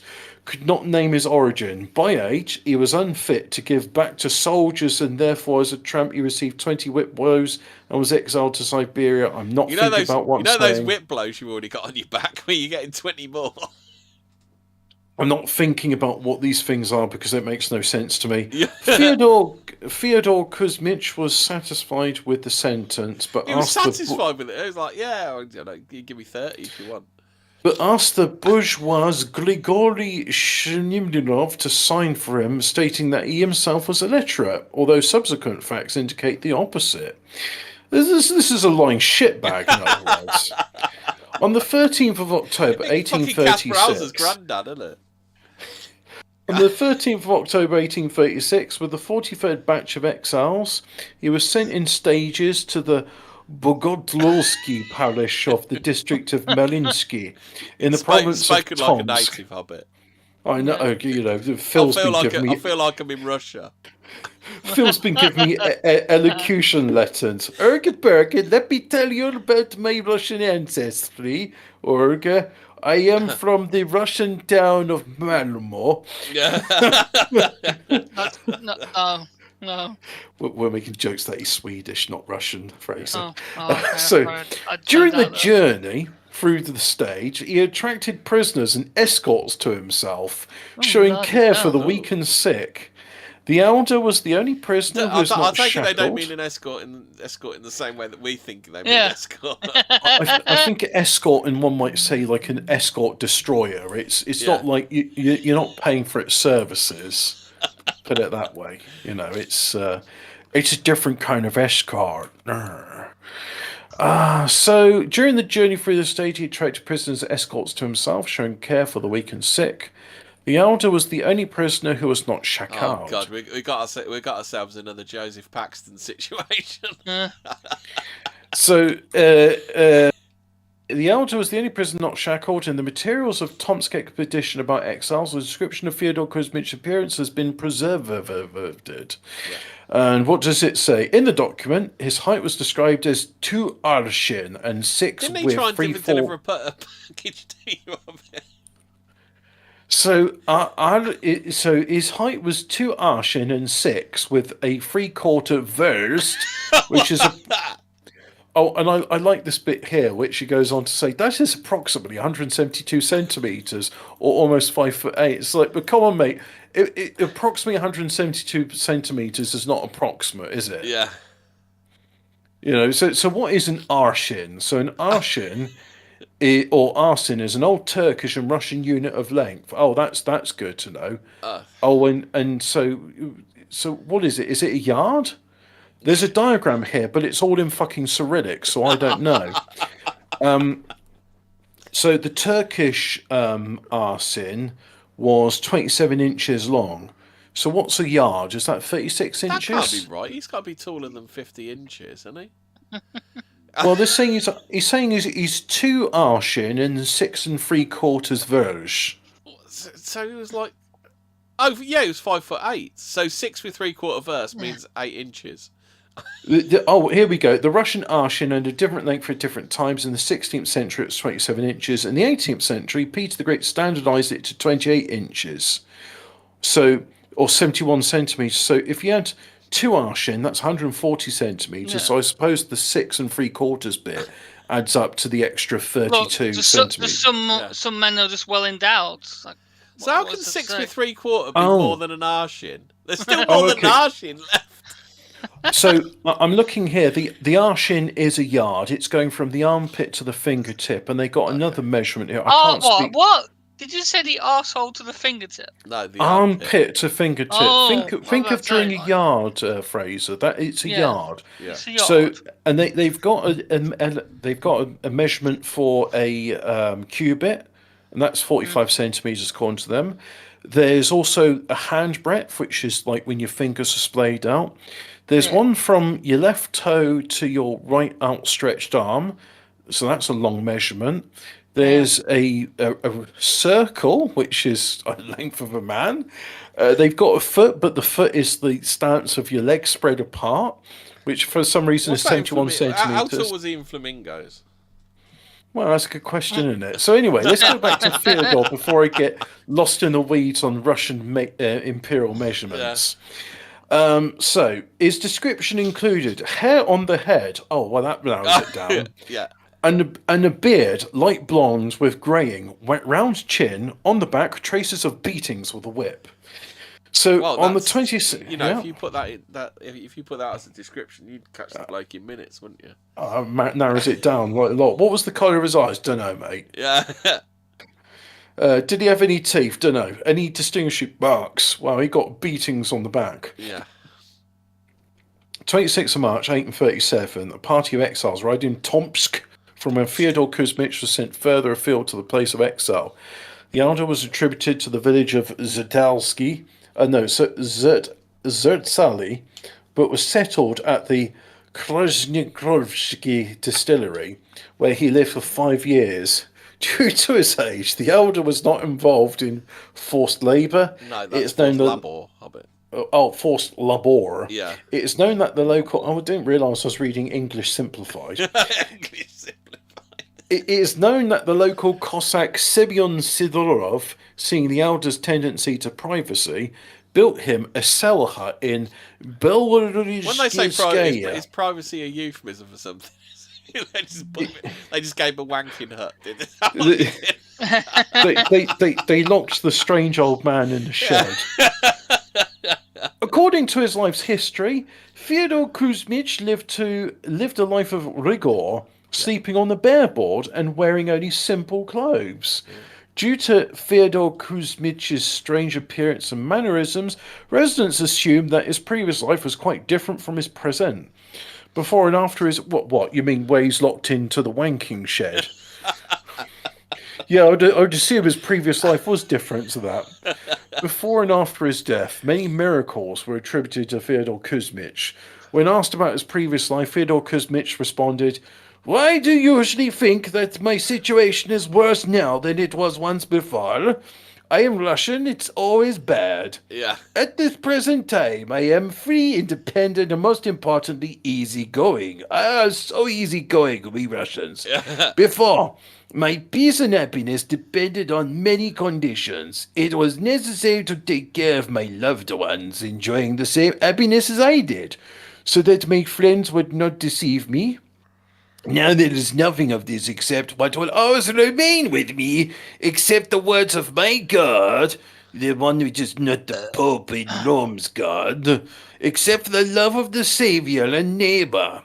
Now I have no grief and disappointment because I do not depend on anything earthly, except for the regular shipments of bread, wine, according to the son of Culhane, King James did an experiment with a child not hearing any language for years.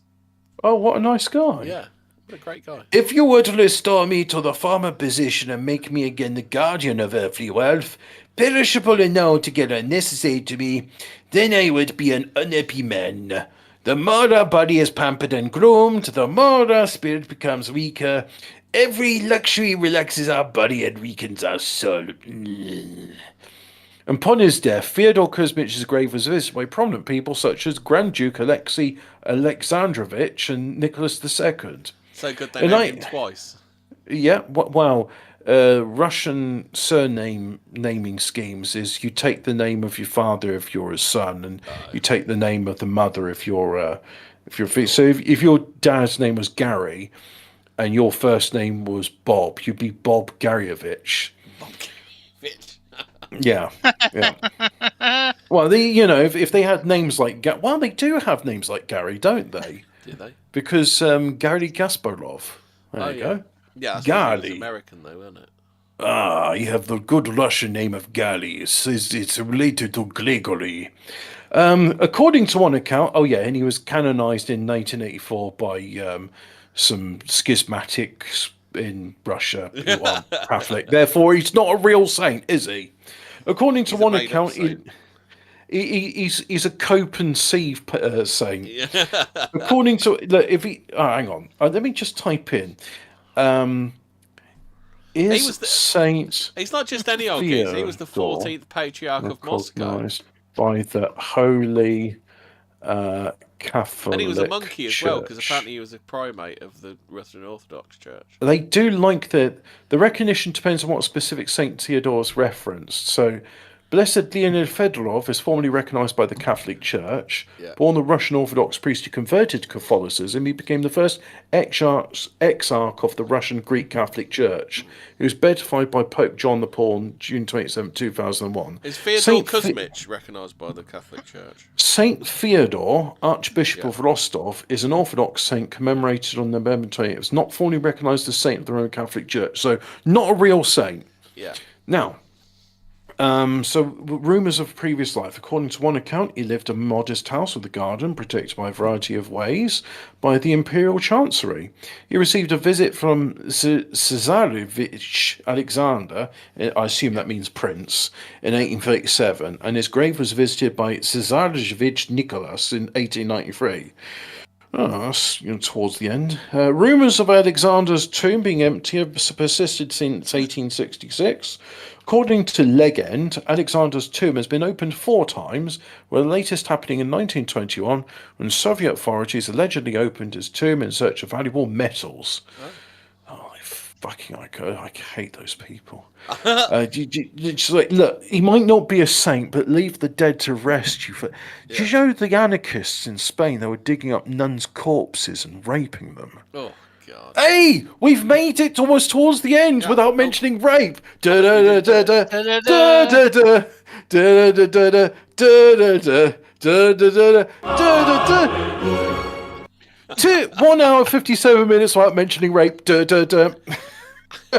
So, in each case, it was reported that the tomb was empty. Sparta! Signs of tampering.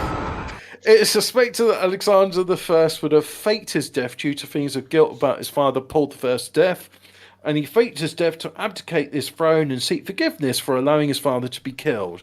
Prominent visitors included Innocent of Alaska, Father Peter. Yeah, Innocent of Alaska. Well, he was Russian at the time. The guilty of Alaska not go? No, he was being guilty. Father Peter Popov and Bishop Athanasius of Irkutsk. Is he related to, what's the name, Popov from Rent-A-Ghost? Why Popov. Not? Yeah. In addition, Fyodor's... Do you remember Miss Popov from Rent-A-Ghost? Well, that's probably where they got the name Popov from, wasn't it? Is Rent-A-Ghost where you had that guy who said, "Oh, it's my telling bone" when he picked up the telephone? Yeah. And so he went on to later do you remember the Meekers next door? They had that wishing necklace thing, and Mr. Meeker, he was on the train. He said, "I really want 40 winks," and then he literally did 40 winks and got slapped by women on the train. Oh, that makes sense. But the reason I know, because my dad was watching Fort Boyard with me, and with the English one, and he says, "Oh, I remember him. He was on Rent-A-Ghost." Rent-A-Ghost. Yeah, Rent-A-Ghost was great. That was really funny. And there was the dragon in the basement. It was like, "Don't go into the basement." That's what he used to say. So no, don't go into the cellar. Why am I using Yankee-fied words? Don't go into the cellar. That's what they used to say. Got all this thing. So what we got, according to legend, Alexander's we said that. It's suspected innocent. Yeah, Fyodor Kuzmich discussed in detail the Metropolitan Philaret. Yeah. Well, Metropolitan Philaret was a metropolitan of Moscow and Kolomna. He's some Orthodox church thing. They called it a metropolitan. Yeah. As well as intimate details about the War of 1812. What War of 1812? Because there is only the war. The French invasion of Russia, also known as the Russian Campaign or the Patriotic War of 1812. Yeah. So not the British-American War of 1812. By this time, there are many rumours that Fyodor Kuzmich was in fact Alexander I. Yeah. On his deathbed, the priest reportedly asked him if he was in fact Alexander the Blessed. In response, Fyodor Kuzmich said, "Your works are wonderful, Lord. There is no secret which is not opened." No, we're looking for a yes or no answer. Among some of the reasons supporting the belief that Alexander I faked his death has curious similarities between Alexander and Fyodor Kuzmich, Svetlana Semyonova, president of the Russian Graphological Society, analysed both Alexander and Fyodor... That would be the handwriting? I don't know what graphological means. It says next. Don't worry about it. And Fyodor Kuzmich, so Alexander and Fyodor's handwriting, and concluded that they are the same. Yeah. Furthermore, there are rumours that Alexander's wife also faked her death a year after Alexander's death and became a nun at St. Petersburg. In his work, Posthumous Notes of the Hermit Fyodor Kuzmich, of the Hermit Fedor Kuzmich, author Leo Tolstoy. Well, how am I supposed to pronounce an E with 2 dots above it? I don't know. I don't understand any of that dot stuff. No. Author Leo Tolstoy, I know in German, if you've put like an umlaut over an O, it means it's a long O. Oh. So if you're going to, you know how we've got book and Luke and stuff like that? Yeah. Well, if you had B-O-K, but you had an umlaut on it, it'd be pronounced book. Or book. Yeah. So it means it's a long O. But for some reason in English, we decided not to do that, and we just say, well, we put 2 O's in there, and everyone knows it. It's like in German now, because of typing, a lot of people when they're writing words, they don't use the thing that looks like a B, but is in fact 2 joined up S's. Yeah, they'll just do 2 S's put together. Yeah. After the monk's death, these rumours only spread and became stronger. Not only common people believed them, but many from the elite. The hoi polloi believed in it, did they? Yeah. Including the royal family of Tsar Alexander III. The reasons for these rumours were the following. Alexander died unexpectedly. He did not suffer from any disease before.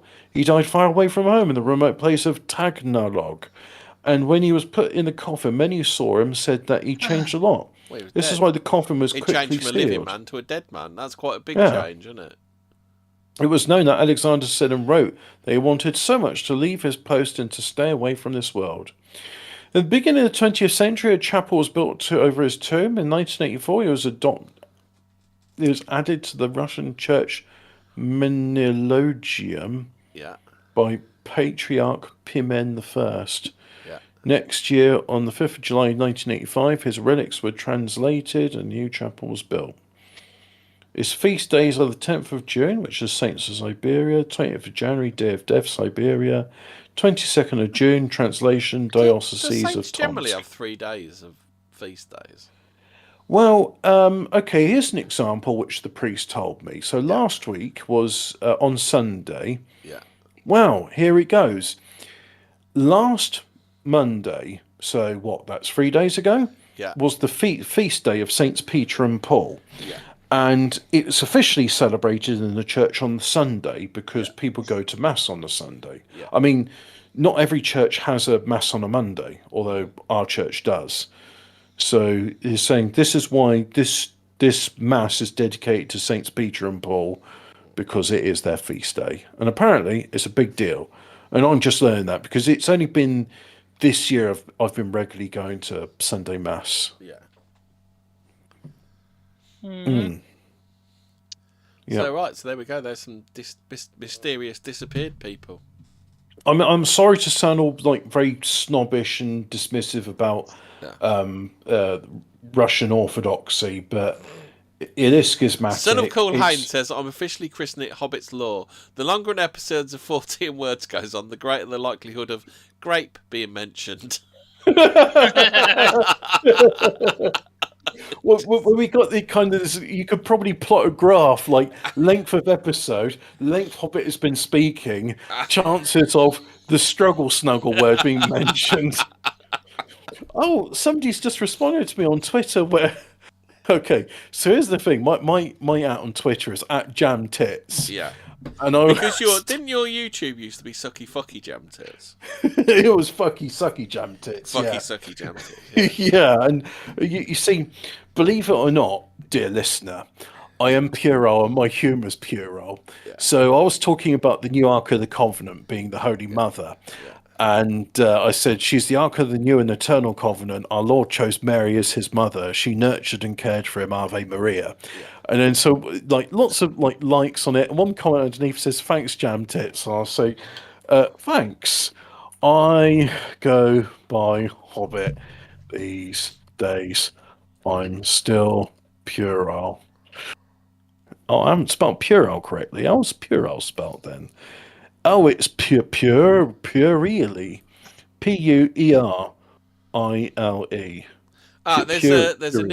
There's a new thing. It's called I Show Poo. There's a new X account. Good. Landlord rented an apartment to an Indian. This is what the landlord saw when he inspected the house. They were living like this. Exploded toilet. Plumber company that night came to clean the mess. Posted it on Instagram with the caption "Curry night." Yeah, the toilet had exploded. Nice. All over the floor, all in the hallway. It's not the first time I've read of. I don't think the Indians know that you can flush a loo. They'll just they'll just keep shitting in it until it's clogged. Like I saw earlier this week, it was a landlord, and he wasn't vomiting or anything, but he was just like scooping out all this shit from a toilet to unclog it.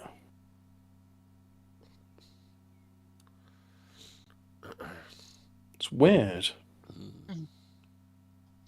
All right, boys. Right, we done? I think so. We've wrapped up another one. I managed to go almost an entire episode without mentioning rape on the first date. Yeah, rape. See, we're not like all those other people that bleep it out and stuff. We just, yeah, it is what it is. Fuck those we appear where we appear on the algorithm. We don't care. We're the real deal. We refuse to kowtow to the modern unalive TikTok cadence. Yeah. TikTok. Right, anyway, stay spooky, and remember, some of those disappeared people probably aren't disappeared. The people, they might just be lawyers. I think that's what we've learned.